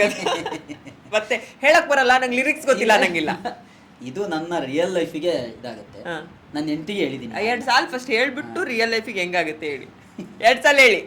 ಹಾಡ್ಬೇಕಂತ ಏನಿಲ್ಲ, ಹಂಗೆ ಮಾತಾಡ್ಕೊಂಡು. ನಂಗೂ ಹಾಡಕ್ ಬರಲ್ಲ ಧರ್ಮಣ್ಣ. ಈಗ ಸೇಮ್ ಅದೇ ಸಿಚುವೇಶನ್. ನಗು ಬ್ಯಾಡ್ವೆ ನನ್ನ ಕಂಡು, ನಾನು BA ಮಾಡಿದ ಗಂಡು. ಹಂಗೇನೋ ಬರುತ್ತೆ. ಅದನ್ನ ನೀವು ನನ್ನ ಕಂಡು, ನಾನೇ BA ಮಾಡಿದ ಗಂಡು. ನಾಳೆಯಿಂದ ನೋಡು ನೀನು ನನ್ನ ಲೆವೆಲ್ಲು, ನಿಮ್ಮಪ್ಪ ಅಮ್ಮ ಇಟ್ಕೋಬೇಕು ಬಾಯ್ ಮೇಲೆ ಬೆಳ್ಳು, ಮೈಸೂರು ಪಾಕು ಮಲ್ಲೆ ಹೂವು ದಿನ ರಾತ್ರಿಗೆ, ಕೆಲಸಕ್ಕೆ ಹೋಗ್ಬೇಕು 100 ರೂಪಾಯಿ ಕೊಡೆ ಬಸ್ಸಿಗೆ. ಈ ಸಿಚುವೇಶನ್ ಕಡೂರಿಂದ ಟ್ರೈನಿಗೆ ಅಂತ. ಓಕೆ, ಇದು ವೈಫಿಗೆ ಹಾಡಬಹುದು ಆ ಸಿಚುವೇಶನ್ ಅಲ್ಲಿ ಅಂತ. ಯಾವ ಜನ್ಮದ ಗೆಳತಿ, ಈಗ ವೈಫಿಗೆ ಕೊಟ್ಟಾಯ್ತು ಹಾಡು, ಈಗ ನೆಕ್ಸ್ಟ್ ಯಾರಿಗೆ ಕೊಡ್ತಾರೆ? ಇನ್ನೇನು ಇಬ್ರು ಲವರ್ ಇದ್ರಲ್ಲಿ ಯಾರಿಗಾರ ಒಬ್ರಿಗೆ ಕೊಡೋದತ್ಲ, ಇನ್ನೇನು ಅದು ಬರ್ಬೇಕು ಧರ್ಮಣ್ಣ. ನೀವೇನಾದ್ರು ಇಲ್ಲ ಇದನ್ನು ನಾನು ನನ್ನ ವೈಫಿಗೆ ಕೊಡ್ತೀನಿ ಅಂದಿದ್ರೆ ಮೇಡಮ್, ರಿಯಾಲಿಟಿ ಇರೋದನ್ನ ಒಪ್ಕೋಬೇಕು. ಈಗ ಅವಳು ನನ್ನ ಹೆಂಡತಿ ಅಂತಂದ್ರೆ ಅವಳು ಈಗ ಗೆಳತಿನ ಇದ್ದಂಗೆ, ಆದ್ರೆ ಅದನ್ನ ಮೀರಿದಾಳೆ ಅವಳೀಗ. ಹಂಗಾಗಿ ಅವಳನ್ನ ಗೆಳತಿ ಅನ್ನೋಕೆ ಇಷ್ಟ ಇಲ್ಲ ನನಗೆ, ಆಯ್ತಾ? ಅದನ್ನ ಮೀರಿದಾಳೆ ಅವಳು ನನ್ನ ಹೆಂಡತಿ, ಆಯ್ತಾ? ಇನ್ನೆಲ್ಲ ಅವಳೇ. 2 ಸಾಲು. ಯಾವ ಜನ್ಮದ ಗೆಳತಿ ನೀ, ಯಾವ ಜನ್ಮದ ಒಡತಿ, ಆ ಥರದ್ದೇನೋ ಬರುತ್ತೆ. ಆ ಥರ ಸಾಕು, ಹಾಡು ಮಾಡಂಗಿಲ್ಲ. ಮತ್ತೆ ಕಾಟೇರದವ್ರು ನೋಡ್ಕೊಂಡ್ ಬರ್ತಾರೆ. ಬಾಸ್ ಬೇರೆ, ಬಾಸು ಅದು ಬೇರೆನೇ, ಅದು ಒಂದು ಆತ್ಮೀಯತೆ. ಬಿಡಿ, ನಾವು ಬಾಸ್ ಅನ್ನೋದಕ್ಕಿಂತ ಕನ್ನಡದಲ್ಲಿ ಅಣ್ಣ. ಅದು ಆ್ಯಕ್ಚುಲಿ ಬಾಸ್ ಅಂದ್ರೆ ಇಂಗ್ಲೀಷಲ್ಲಿ ನಾನು ಅಣ್ಣ ಅಂತ ಕರಿತೀನಿ. ಯಾಕೆಂದ್ರೆ ನನ್ನ ಲೈಫಲ್ಲಿ ನಾನು ಹೇಳಿದ್ನಲ್ಲ, ನಾನು ಸುಮಾರು ಜನಕ್ಕೆ ಅಣ್ಣ ಅಂತ ಕರೆಯೋದು. ಈಗ ಯೋಗರಾಜ್ ಸರ್ ಆಗಿರ್ಬೋದು, ಈಗ ನಾನು ತುಂಬ ಯಾರು ಆತ್ಮೀಯರಿದ್ದಾರೆ, ದೊಡ್ಡ ಸ್ಟಾರ್ಗಳಿಗೂ ಕೂಡ ನಾನು ಅಣ್ಣ ಅಂತ ಕರಿತೀನಿ. ಅದೇನೋ ನನಗೆ ಇಲ್ಲಿಂದ ಬರುತ್ತೆ ಅಣ್ಣ ಅಂದರೆ. ಸರ್ ಅಂದರೆ ನನಗೆ ಅದು ಇಲ್ಲಿಂದ ಬರೋಲ್ಲ, ನಾನು ಫ್ರ್ಯಾಂಕಾಗಿ ಹೇಳ್ತೀನಿ. ಸರ್ ಅನ್ನೋದು ನನಗೆ ಇಲ್ಲಿಂದ ಬರೋಲ್ಲ, ಇಲ್ಲಿಂದ ಬರುತ್ತೆ. ಅಣ್ಣ ಅಂದರೆ ನನಗೆ ಇಲ್ಲಿಂದ ಬರುತ್ತೆ. ಹಂಗೆ ಬಾಸಿ ನಾನು ಸುಮಾರು ಸಲ ಅಣ್ಣ ಅಂತ ಕರೆದಿದ್ದೀನಿ. ಜಾಕಿ ಜಾಕಿ ಜಾಕಿ ಜಾಕಿ ಜಾಕಿ ಜಾಕಿ ಜಾಕಿ ಜಾಕಿ. ಯಾವ ಸಿಚುವೇಶನ್ ಅಲ್ಲಿ ಚಡ್ಡಿ ತೂತು ಜಾಕಿ ಜಾಕಿ ಜಾಕಿ. ಇದು ಆಕ್ಚುಲಿ ಇಲ್ಲಿ ಹೇಳ್ಬಾರ್ದು, ಹೇಳಿ ಪರವಾಗಿಲ್ಲ. ಅದು ಇಸ್ಪಿಟ್ ಆಡ್ತಾರೆ, ನೆನಪಿದ್ಯಾ? ಈ ಊರ್ ಕಡೆ ಎಲ್ಲ ಯುಗಾದಿ ಹಬ್ಬದ ಟೈಮ್ ಹೇಳಕ್ ಬಂದೆ. ನಾವು ಆಡ್ತೀವಿ ಅವಾಗ. ನಾರ್ಮಲ್ ಟೈಮಲ್ಲಿ ಆಡ್ಬೋದು, ಅದನ್ನು ಹೇಳ್ಬೋದು. ಆಡಿದೀನಿ. ನಿಮ್ಗೆ ಗೊತ್ತಿಲ್ಲ, ಒಂದು ಟೈಮಲ್ಲಿ ಈ ಸಿಚುವೇಶನ್ ಬಂದಾಗ ಯಾಕೆ ಅದೆಲ್ಲ ನೆನಪಾಗುತ್ತೆ ಅನ್ನೋದಕ್ಕೆ, ಆ್ಯಕ್ಚುಲಿ ನಮ್ಮ ಅಪ್ಪ ಅವತ್ತು ನನ್ನ ಉಳಿಸಿದ್ದು, ಆಯಿತಾ? ನಾವೇನು ಮಾಡ್ತಿದ್ವಿ ಅವಾಗ, ಚಿಕ್ಕ ಹುಡುಗ ನಮ್ಮ ಅಣ್ಣನ ಮದುವೆ ಆಯಿತು. ಮದುವೆ ಟೈಮಲ್ಲಿ ಹುಡುಗರೆಲ್ಲ ಸೇರಿಬಿಟ್ಟು ಈ ಹೊರಗೆ ಒಳಗೆ ಆಟ ಆಡ್ತಾರೆ. ಅದರಲ್ಲೂ ಹಂಗೆ ಆಡೋದು, ಜಾಕಿಲು ಹೊರಗೆ ಒಳಗೆ ಆಡೋದು. ಇದೆ ಇನ್ನೊಂದು ಎಕ್ಕ ರಾಜರಾಣಿ ಹಾಡು ಇದೆ ಇದರಲ್ಲಿ, ಲಿಸ್ಟಲ್ಲಿ ಮೋಸ್ಟ್ಲಿ ಎರಡೂ ಒಂದೇ ಸಿಚುವೇಶನ್ ಅಲ್ಲ. ಅದಾದ್ರೆ ಒಂದು 2 ಲೈನ್ ಬರುತ್ತೆ ಅಟ್ಲೀಸ್ಟ್. ಹೇಳಿ ಹೇಳಿ ಹೇಳಿ. ಎಕ್ಕ ರಾಜರಾಣಿ ನಿನ್ನ ಕೈಯೊಳಗೆ, ಇಡಿ ಮಣ್ಣು ನಿನ್ನ ಬಾಯೊಳಗೆ, ಅಂದರ್ಬಾರ್ ಅಂದರ್ಬಾರ್ ಅಂದರ್ಬಾರ್. ಅದೇ ಆಡಿರೋದ ಅಂದರ್ಬಾರ್ ಇದೆಯಲ್ಲ. ಅವಾಗ ನಾವು ಅದು ಹೆಂಗೆ ಇದಾಗ್ಬಿಡುತ್ತೆ ಅಂದರೆ, ಗುಂಗು ಮೇಡಮ್ರೆ, ನಾನು ನನ್ನ ಫ್ರೆಂಡ್ ಒಬ್ಬಿದ್ದ, ಅವನ ಹತ್ರ ಕಾಸು ಇಸ್ಕೊಂಡು ಹೋಗೆಲ್ಲ ಆಡ್ಬಿಡ್ತಿದ್ದೆ. ಕೆಲವೊಂದ್ಸತಿ ರಾತ್ರಿ ಎಲ್ಲ ಆಡ್ಬಿಟ್ಟು ಅಡಿಕ್ಷನ್. ಒಂದು 2 ತಿಂಗಳೇನೋ ಹಂಗೇನೋ ಯಾವಾಗ ಆರಾಮ ಇರ್ತೋ ಹಂಗೆ ಆಡೋಕ್ಕೆ ಶುರು ಮಾಡಿಬಿಟ್ವಿ. ಒಂದು ಟೈಮಲ್ಲಿ ಏನಾಗೋಯ್ತು, ನಾನು ಕಾಲೇಜಿಂದ ಬಂದು ಆಟಾಡಕ್ಕೆ ಹೋಗ್ಬೇಕು. ಇನ್ನೇನು ನಮ್ಮ ಅಪ್ಪ ಅಪರೂಪಕ್ಕೆ ನಮ್ಮ ಅಪ್ಪನೇ ಫಸ್ಟ್ ಧರ್ಮಿ ಅಂತೆಲ್ಲ ಕರೆಯೋದು. ನಮ್ಮ ಅಪ್ಪ ನಮ್ಮಮ್ಮನೇ ಧರ್ಮಿ ಟೀ ಗಿಟ್ಟಿಲ್ಲ ಅಂತ ಕುಡ್ಕೊಂಡು ಹೋಗಪ್ಪ ಅಂತಂತು. ನಮ್ಮ ಅಪ್ಪಕ್ಕೆ ಅಪರೂಪಕ್ಕೆ ಹಿಂಗೆ ಅಂತಲ್ಲ ಅಂತ ಟೀ ಕುಡಿದು ಹೊರಗೆ ಬಂದೆ ಮೇಡಮ್, ಹಿಂಗೆ ಆಯಿತಾ? ಆ್ಯಕ್ಚುಲಿ 3 ಇವೆಲ್ಲ ಗೊತ್ತಿಲ್ಲ. ಟೀ ಕುಡಿದು ಹೊರಗೆ ಬರ್ತಿದ್ದಂತೆ ಹೊರಗೆ ಬಂದರೆ ನಮ್ಮನೆ ಹಿಂಗಡೆನೇ ಇದು ತೋಟ. ಬೇಲಿ ಸಂಧ್ಯೆಗೆ ಹಾಕ್ಕೊಂಡು ಹೊಡಿತವ್ರೆ ಪೊಲೀಸ್ನವರು. ನೋಡ್ಬಿಟ್ಟು ಟೆನ್ಷನ್ ಆಗೋಯ್ತು ನನಗೆ. ಅವತ್ತು ನಮ್ಮ ಅಪ್ಪ ಹೇಳ್ದಂಗೆ ಇದ್ದಿದ್ರೆ ಆ ಪ್ಲೇಸಲ್ಲಿ ನಾನು ಇರ್ತಿದ್ದೆ. ಆಮೇಲೆ ಊರಲ್ಲೆಲ್ಲ ಸಿಕ್ಕಾಬಟ್ಟೆ ನನಗೆ ಅವಾಗಿಂದನೂ ನಾನು ಅವಾಗ ಒಳ್ಳೆ ಸ್ಪೋರ್ಟ್ಸ್ ಮ್ಯಾನು, ಆಮೇಲೆ ಕೆಲಸ ಮಾಡ್ಕೊಂಡೆಲ್ಲ ಬೆಳೆದು ಒಳ್ಳೆ ರೆಕಗ್ನೈಸೇಷನ್ ಹೆಸರು ಎಷ್ಟು ಒಂದು ಸೆಕೆಂಡಾಗಿ ಹಿಂಗೆ ಆಗ್ಬಿಡೋದಲ್ಲ ಗುರು ಅಂತ ಅಂದ್ಕೊಂಡಿದ್ದು. ಮೆಮೊರಿಗೆ ಆಯ್ತು ಒಂದು 20-22 ವರ್ಷ ಅವಾಗ ಆಡಿದ್ದು ಹಂಗೆ ಬಿಟ್ಟಿವಿ. ಇವಾಗ ಯಾವಾಗ ಆಡ್ತೀವಿ ಅಂದರೆ ಯುಗಾದಿಗೆ ಬರುತ್ತಲ್ವ, ಖುಷಿಗೆ. ನನ್ನ ಫ್ರೆಂಡ್ಸ್ ಮಾತ್ರ ಒಂದು 7-8 ಜನ, ವರ್ಷಕ್ಕೆ 5,000 ಫಿಕ್ಸ್ ಅಲ್ಲಿ, ಯಾರಿಗೆ ಬಂದ್ರು ಪಾರ್ಟಿ. ನಾನು ಕುಡಿಯಲ್ಲ, ಅದು ಬೇರೆ. ಐ ಆಮ್ ವಿಲನ್ ಈ ಹಾಡು ಧರ್ಮಣ್ಣನ್ಗೂ ಸಿಟ್ಟು ಬರೋದು ಅಥವಾ ಐ ಆಮ್ ವಿಲನ್ ಮುಖ ತೋರಿಸೋದು, ಬಿಕಾಸ್ ನೀವು ಯಾವಾಗಲೂ ಎಲ್ಲರ ಹತ್ರ ನಗ್ತಾ ಮಾತಾಡ್ತಿರ್ತೀರ. ನನಗೆ ಭಯಂಕರ ಸಿಟ್ಟು ಬರೋದು ಯಾವಾಗ ಗೊತ್ತಾ, ತುಂಬ ಬ್ಯುಸಿ ಇದ್ದೀನಿ ಅಂತ ಫೋನ್ ತೆಗೆದಿದ್ದಾಗ ನಂಗೆ ಭಾಳ ಕೋಪ ಬರುತ್ತೆ, ಆಯಿತಾ. ಆಮೇಲೆ ನಾನು ಸುಮಾರು ಸತಿ ಹೇಳಿದ್ದೀನಿ ಕೂಡ. ಆಮೇಲೆ ಫೋನೇ ಮಾಡಲ್ಲ ಅವರು, 2 ದಿವಸ ಫೋನ್ ಮಾಡಲ್ಲ ವಾಪಸ್ಸು. ಅದು ಮಾತ್ರ ನಂಗೆ ಹೆವಿ ಕೋಪ ಬರುತ್ತೆ. ಅಂದ್ರೆ ಒಂದು ಕಮ್ಯುನಿಕೇಶನ್, ಒಂದು ರೆಸ್ಪಾನ್ಸ್, ಅದೊಂದು ರೆಸ್ಪೆಕ್ಟ್ ಅಂತ ನಾನು ಹೇಳೋದು. ಆಗುತ್ತೆ ಇಲ್ಲ ಎರಡೇ ಅಲ್ವಾ ಪಾಯಿಂಟ್ ಇರೋದು. ನಾವೀಗ ನೋಡಿ, ನನಗೆ ಅವ್ರು ಯಾರ ಕಾಲ್ ಮಾಡಿದ್ರು, ನಂಬರ್ ಕಳಿಸ್ತೀನಿ ಅಂದೆ, 5-10 ನಿಮಿಷ ಬಿಟ್ಟು ನಾನು 100% ಕಳಿಸ್ತೀನಿ, ಆಯಿತಾ. ನಮ್ಮ ಹಂಗೆ ಕೆಟಗರಿ. ಆಮೇಲೆ ನಾನು ಬ್ಯುಸಿ ಇದ್ನಾ, ಫೋನ್ ಮಾಡಿಬಿಟ್ಟು ಒಂದು 10 ನಿಮಿಷ ವಾಪಸ್ ಮಾಡ್ತೀನಿ, ಇಲ್ಲ ಫ್ರೀ ಆದ್ನಾ ಅವಾಗಾರ ವಾಪಸ್ ಮಾಡ್ತೀನಿ ಅಲ್ವಾ. ಈ ಥರದ್ದು ಕಮ್ಯುನಿಕೇಷನ್ ಕರೆಕ್ಟ್ ಇರ್ಬೇಕಲ್ವಾ. ಕೆಲವು ಜನ ಫೋನು ಮಾಡಲ್ಲ, ಮೆಸೇಜ್ ಹಾಕಿರೋ ಮೆಸೇಜ್ ಬಿಡಿ, ಅದು ಅವ್ರ ಇಷ್ಟ, ಅದು ನಾವು ಹೇಳಕ್ಕೆ ಬರಲ್ಲ. ಅಟ್ಲೀಸ್ಟ್ ಫೋನ್ ಮಾಡಿದಾಗ ಹಿಂಗೇನೋ ಬ್ಯುಸಿ ಇದೀವಿ, ಇಲ್ಲ ಮಾಡ್ತೀವಿ, ಇಲ್ಲ ಅಟ್ಲೀಸ್ಟ್ 2 ದಿನ ಆದ್ಮೇಲಾದ್ರು ಮಾಡ್ಬೇಕಲ್ವಾ. ನನಗೆ ಆ ಥರ. ಆಮೇಲೆ ನೀನು ಇಷ್ಟೊತ್ತಿಗೆ ಬಾ, ಇಲ್ಲಿ ಕೆಲಸ ಇದೆ ಅಂತ ಹೇಳ್ಬಿಟ್ಟು ಅವಾಗ ಕಾಲ್ ತೆಗಿಯಲ್ಲ ಕೆಲವು ಜನ. ನನ್ನ ಫ್ರೆಂಡ್ಸಲ್ಲಂತೂ ಬೈದಿದ್ದೀನಿ, ಅವಾಗ ನನಗೆ ಹಂಗಲ್ಲ, ಒಂದೇ ಸತಿ ಇಲ್ಲಿಗೆ ಇರುತ್ತೆ, ಅದೇನೋ ಗೊತ್ತಿಲ್ಲ. ನನಗೆ ಫೋನ್ ತೆಗಿದಂಗೆ ಇದ್ರೆ ಮಾತ್ರ ಇಲ್ಲಿಗೆ ಬರುತ್ತೆ. ಒಬ್ಬೊಬ್ರಿಗೆ ಒಂದೊಂದು ಟ್ರಿಗರಿಂಗ್ ಪಾಯಿಂಟ್ ಇರುತ್ತೆ, ಅವಾಗ ಆಗ್ತಾರೆ. ಈಗ ಇವರು ವಿಷ್ಣು ಸರ್ ಈಗ ಕಾಲ್ ಮಾಡಿದ್ರಾ, ಇಲ್ಲಿದೆ ಅಂತ ಹೇಳಿದ್ರು. ನಮ್ದು ಹೆಂಗೆ ಅಂದರೆ ಟೈಮಿಂಗ್ ಅಂದರೆ ಟೈಮಿಂಗ್. ನಮ್ಮ ಗುರುಗಳು ಒಂದು ಮಾತು ಹೇಳ್ಕೊಟ್ಟಿದ್ರು, ಅವತ್ತಿಂದ ಇವತ್ತಿನವರೆಗೂ ನಾನು ಯಾರಿಗೂ ಕಾಯಿಸಲ್ಲ, ಮತ್ತು ನನ್ನನ್ನು ಕಾಯಿಸ್ಬಾರ್ದು. ನಂದು ಅದೊಂದು ರೂಲ್ಸ್ ಅದು. ಆಮೇಲೆ ನಾನು ಕಾದ್ರೂ ಪರವಾಗಿಲ್ಲ, ನನಗೇನು ಹೋಗ್ಲಿ ಬಿಡತ್ಲಾಗ 10 ನಿಮಿಷ ಅಂತ. ಅವ್ರು ಬೇರೆಯವ್ರು ಮಾತ್ರ ನಾನು ಇವತ್ತಿನವ್ರಿಗೆ ಯಾರೂ ಕಾಯಿಸಿಲ್ಲ. ಯಾಕೆಂದರೆ ನಮ್ಮ ಗುರುಗಳು ಅದನ್ನು ಹೇಳ್ಕೊಟ್ಟಿರೋದು ನನಗೆ, ನಾನು ಅದನ್ನೇ ಫಾಲೋ ಮಾಡ್ತಾ ಬಂದೀನಲ್ವಾ. ಹಂಗೆ ಇಲ್ಲಿಗೆ ಬಂದಮೇಲೆ ಇವ್ರು ಫೋನ್ ತೆಗಿಲಿಲ್ಲ, ಅವಾಗ ನಂಗೆ ಟ್ರಿಗರ್ ಆಗುತ್ತೆ. ಉದಾಹರಣೆ ಆ ಥರದ್ದು ಉದಾಹರಣೆ. ಅವರೇ ಪಾಪ ಫೋನ್ ಮಾಡಿ ಎಲ್ಲಿದ್ರೆ ಎಲ್ಲಿರೋದು 10 ಸತಿ ಫೋನ್ ಮಾಡೋದು, ಕೆಳವರೆಗೂ ಬಂದಿದ್ದಾರೆ. ಆಮೇಲೆ ಅವ್ರದ್ದು ಕೆಲಸ ಇಲ್ಲ ಅಂದ್ರೂ ಕೂಡ ನಾವು ಕಾಲ್ ಮಾಡಿದ್ರು ಕೂಡ ಅವ್ರು ಬ್ಯುಸಿ ಇದ್ರೆ ಹೇಳ್ತಾರೆ, 10 ನಿಮಿಷ ಬಿಟ್ಟು ಮಾಡ್ತೀನಿ ಧರ್ಮಣ್ಣ, ಮಾಡ್ತಾರೆ ಅವ್ರು ವಾಪಸ್ಸು. ಆ ಥರ ಕಮ್ಯುನಿಕೇಷನ್ ಇರೋದಕ್ಕೇನೆ ಒಂದು ಫೋನಿಗೆ ನಾವು ಬಂದು ಇಲ್ಲಿ ಕೂತಿದ್ದೀವಿ. ಯಾಕೆಂದ್ರೆ ಅಷ್ಟು ನಾವು ಏನೇ ಕೆಲಸ ಮಾಡಿದ್ರು ಫಸ್ಟ್ ಒಂದು ಅದಕ್ಕಿಂತ ಹಿಂದ್ಗಡೆ ಒಂದು ಆತ್ಮೀಯತೆ, ಒಂದು ಪ್ರೀತಿ, ಅದು ಬೆಳೆದ್ರೇ ನಾವು ಅಷ್ಟು ಚೆನ್ನಾಗಿ ಮಾತಾಡೋಕ್ಕೆ ಸಾಧ್ಯ. ಈಗ ನಾವು ಎಷ್ಟು ಚೆನ್ನಾಗಿ ಮಾತಾಡ್ತಿದ್ದೀವಿ ಅಂದರೆ ಇದಕ್ಕೇನು ಕಾರಣ? ಹೌದು, ಅಷ್ಟು ವರ್ಷದ ಜರ್ನಿ ಇರುತ್ತೆ. ನನ್ನ ಕೆಲಸಗಳು ನೀವು ನೋಡ್ಕೊಂಡ್ ಬಂದಿದ್ದೀರಾ. ನಾನು ಧರ್ಮಣ್ಣ ಒಟ್ಟಿಗೆ ಒಂದು ಸಿನಿಮಾನೇ ಮಾಡಿದ್ವಿ ಅಂತ ಕಾಲದಲ್ಲಿ. ಉಳಿದಿದ್ದೀವಿ, ಇನ್ನೂ ಉಳಿದಿದ್ದೀವಿ, ಇನ್ನೂ ಮುಂದೆ ಉಳಿಬೇಕಾಗಿದೆ. ಸರಿ, ಬ್ಯಾಡ್ ಬಾಯ್ಸ್ ಭೀಮಾದು ಅದೊಂದು ಸ್ವ್ಯಾಗ್ ಸಾಂಗ್, ಒಂದು ಗ್ಯಾಂಗು, ನಾನು ಹಿಂಗೆ ಅನ್ನೋದು ಹೇಳೋದು.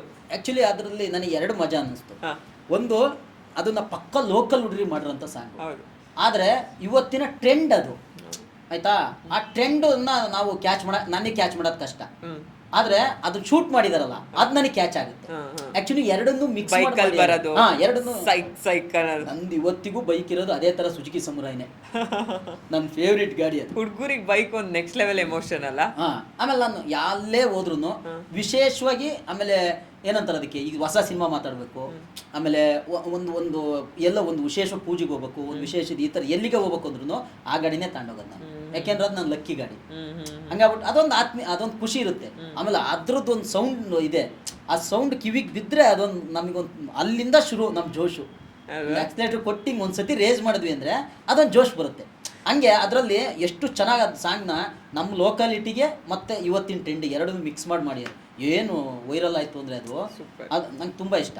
ಅದಕ್ಕೆ ಹೇಳ, ಜನರ ನಾಡಿ ಮಿಡಿತ ಹಿಡಿದು ಅದಕ್ಕೆ ಕಂಟೆಂಟ್ ಹೋಗಲ್ಲ ಅಥವಾ ಇದು ಅನ್ನೋದಕ್ಕಿಂತ ಏನು ಇಷ್ಟಪಡ್ಬೋದು ಜನಕ್ಕೆ ಏನು ಕನೆಕ್ಟ್ ಆಗ್ಬೋದು ಅನ್ನೋದು ಕ್ರಿಯೇಟ್ ಮಾಡಿದ್ರೆ ಖಂಡಿತವಾಗ್ಲೂ ಕೈ ಹಿಡಿತಾರೆ. ಖಂಡಿತವಾಗ್ಲೂ. ಆಮೇಲೆ ತುಂಬ ಕಷ್ಟಪಟ್ಟು ಒಂದು ಏನಂತಾರೆ ಅದಕ್ಕೆ ಮಾಡ್ತೀನಿ ಅಂತ ತೋರಿಸ್ತಾರೆ ನಮ್ಮ ದುನಿಯಾ ವಿಜಯ್ ಸರ್.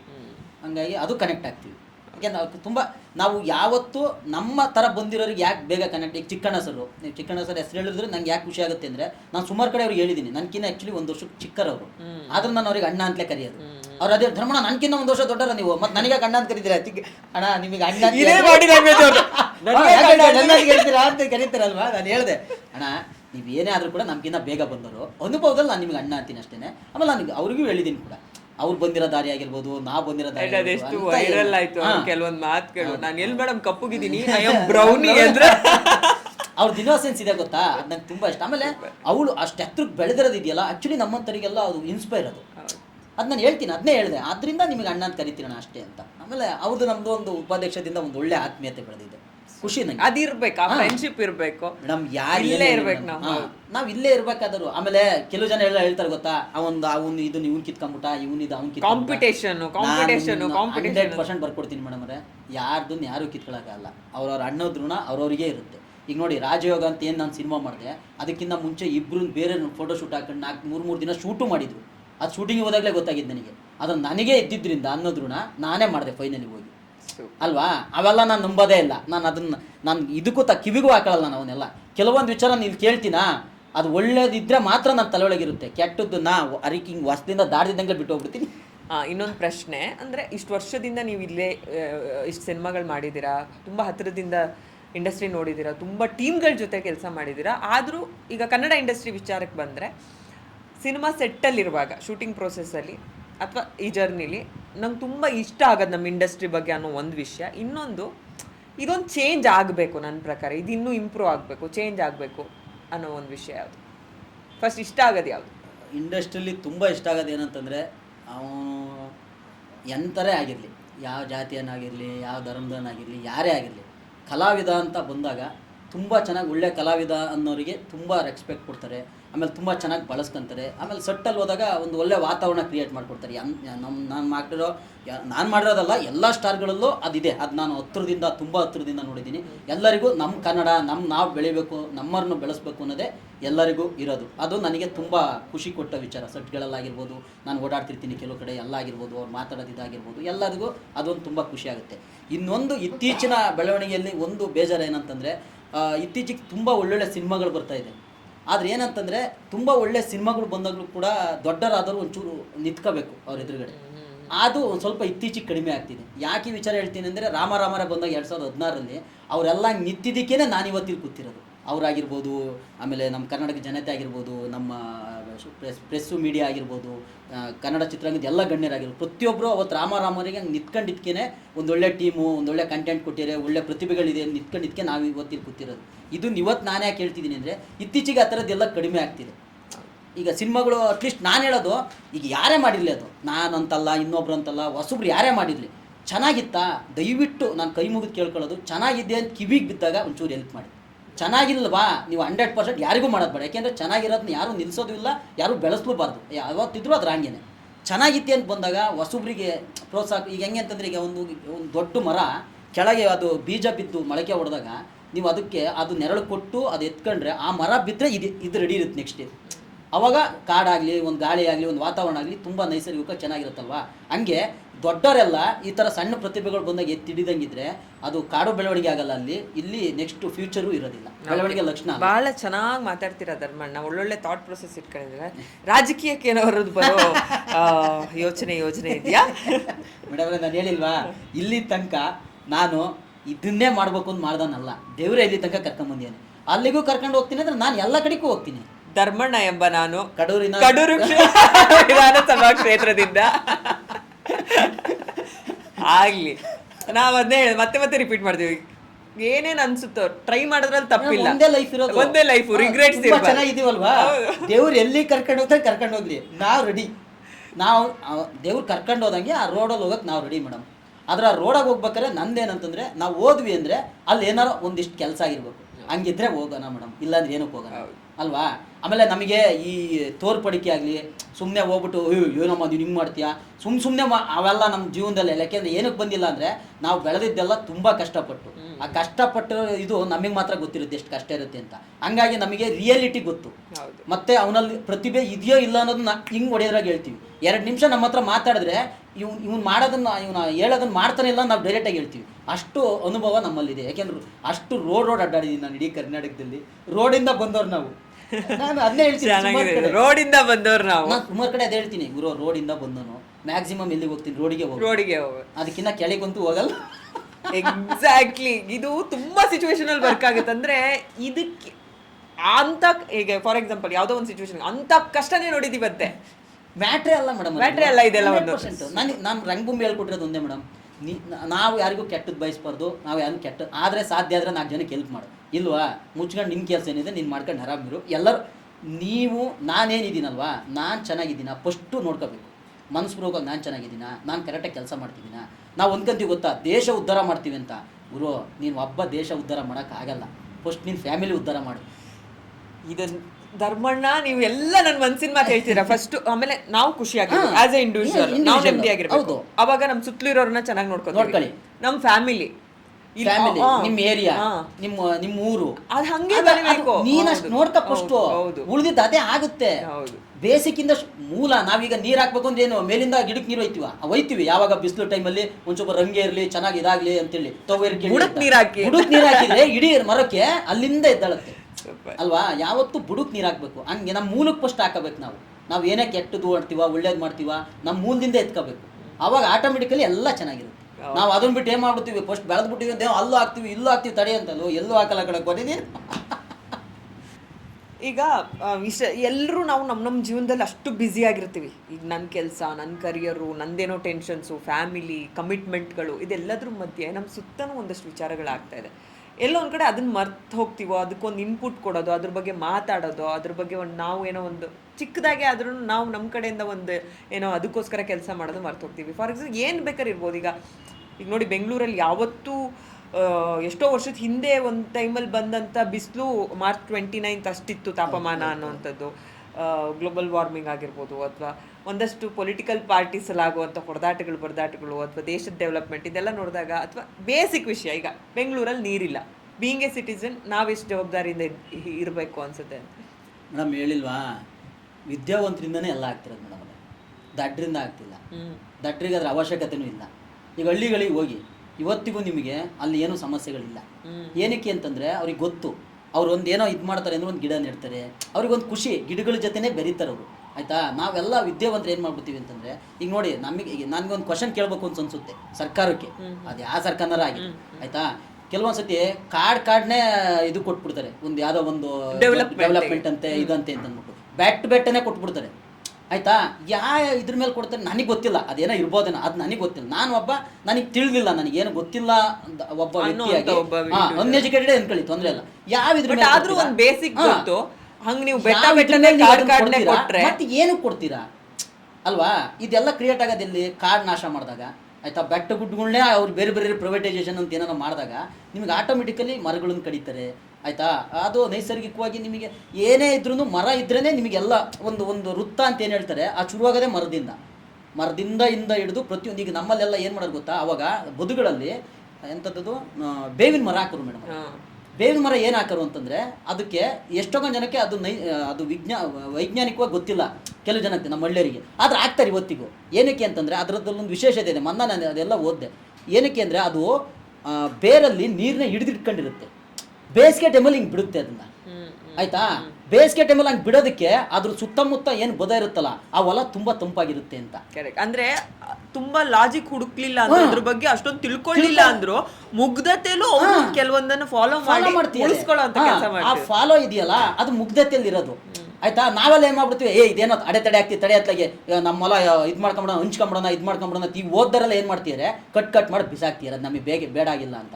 ಎಲ್ಲರೂ ಏನು ಮಾಡ್ತೀರ, ಬರೀ ಏನಂತಾರೆ ಆರ್ಥಿಕತೆ ಜಾಸ್ತಿ ಕಾಸು ಬರೋದನ್ನ ಫೋಕಸ್ ಮಾಡ್ತೀರ ಹೊರತು ನಾವು ಚೆನ್ನಾಗಿರೋಣ, ನಮ್ಮ ಅಕ್ಕಪಕ್ಕ ವಾತಾವರಣ ಚೆನ್ನಾಗಿಡೋಣ, ಆ ಥರದನ್ನ ಯಾರೂ ಥಿಂಕ್ ಮಾಡ್ತಿಲ್ಲ. ಇದ್ರ ಮಾಡ್ತಾರೆ ಯಾರಂತಂದರೆ ನಿಜವಾಗ್ಲೂ ನನಗೆ ಗೊತ್ತು. ಯಾಕೆಂದ್ರೆ ನಮ್ಮ ಫ್ರೆಂಡ್ಸ್ಗಳೇ ಎಷ್ಟೊಂದು ಜನ ಕೃಷಿ ಮಾಡ್ಬೇಕಾರೆ ಸುಮಾರು ಜನಕ್ಕೆ ಇದೆ ಅದು, ಸುಮಾರು ಜನ ಅದನ್ನು ಮಾಡ್ತಾರೆ. ನನಗೆ ಗೊತ್ತಿದ್ದಂಗೆ ಇದು ನಾವು ಹೆಂಗೆ ಸಾಲ್ವ್ ಮಾಡ್ಬೋದು ಅಂತಂದರೆ, ಒಂದಿಷ್ಟು ನನಗೊಂದು ಇದೆ ಅದು 100%.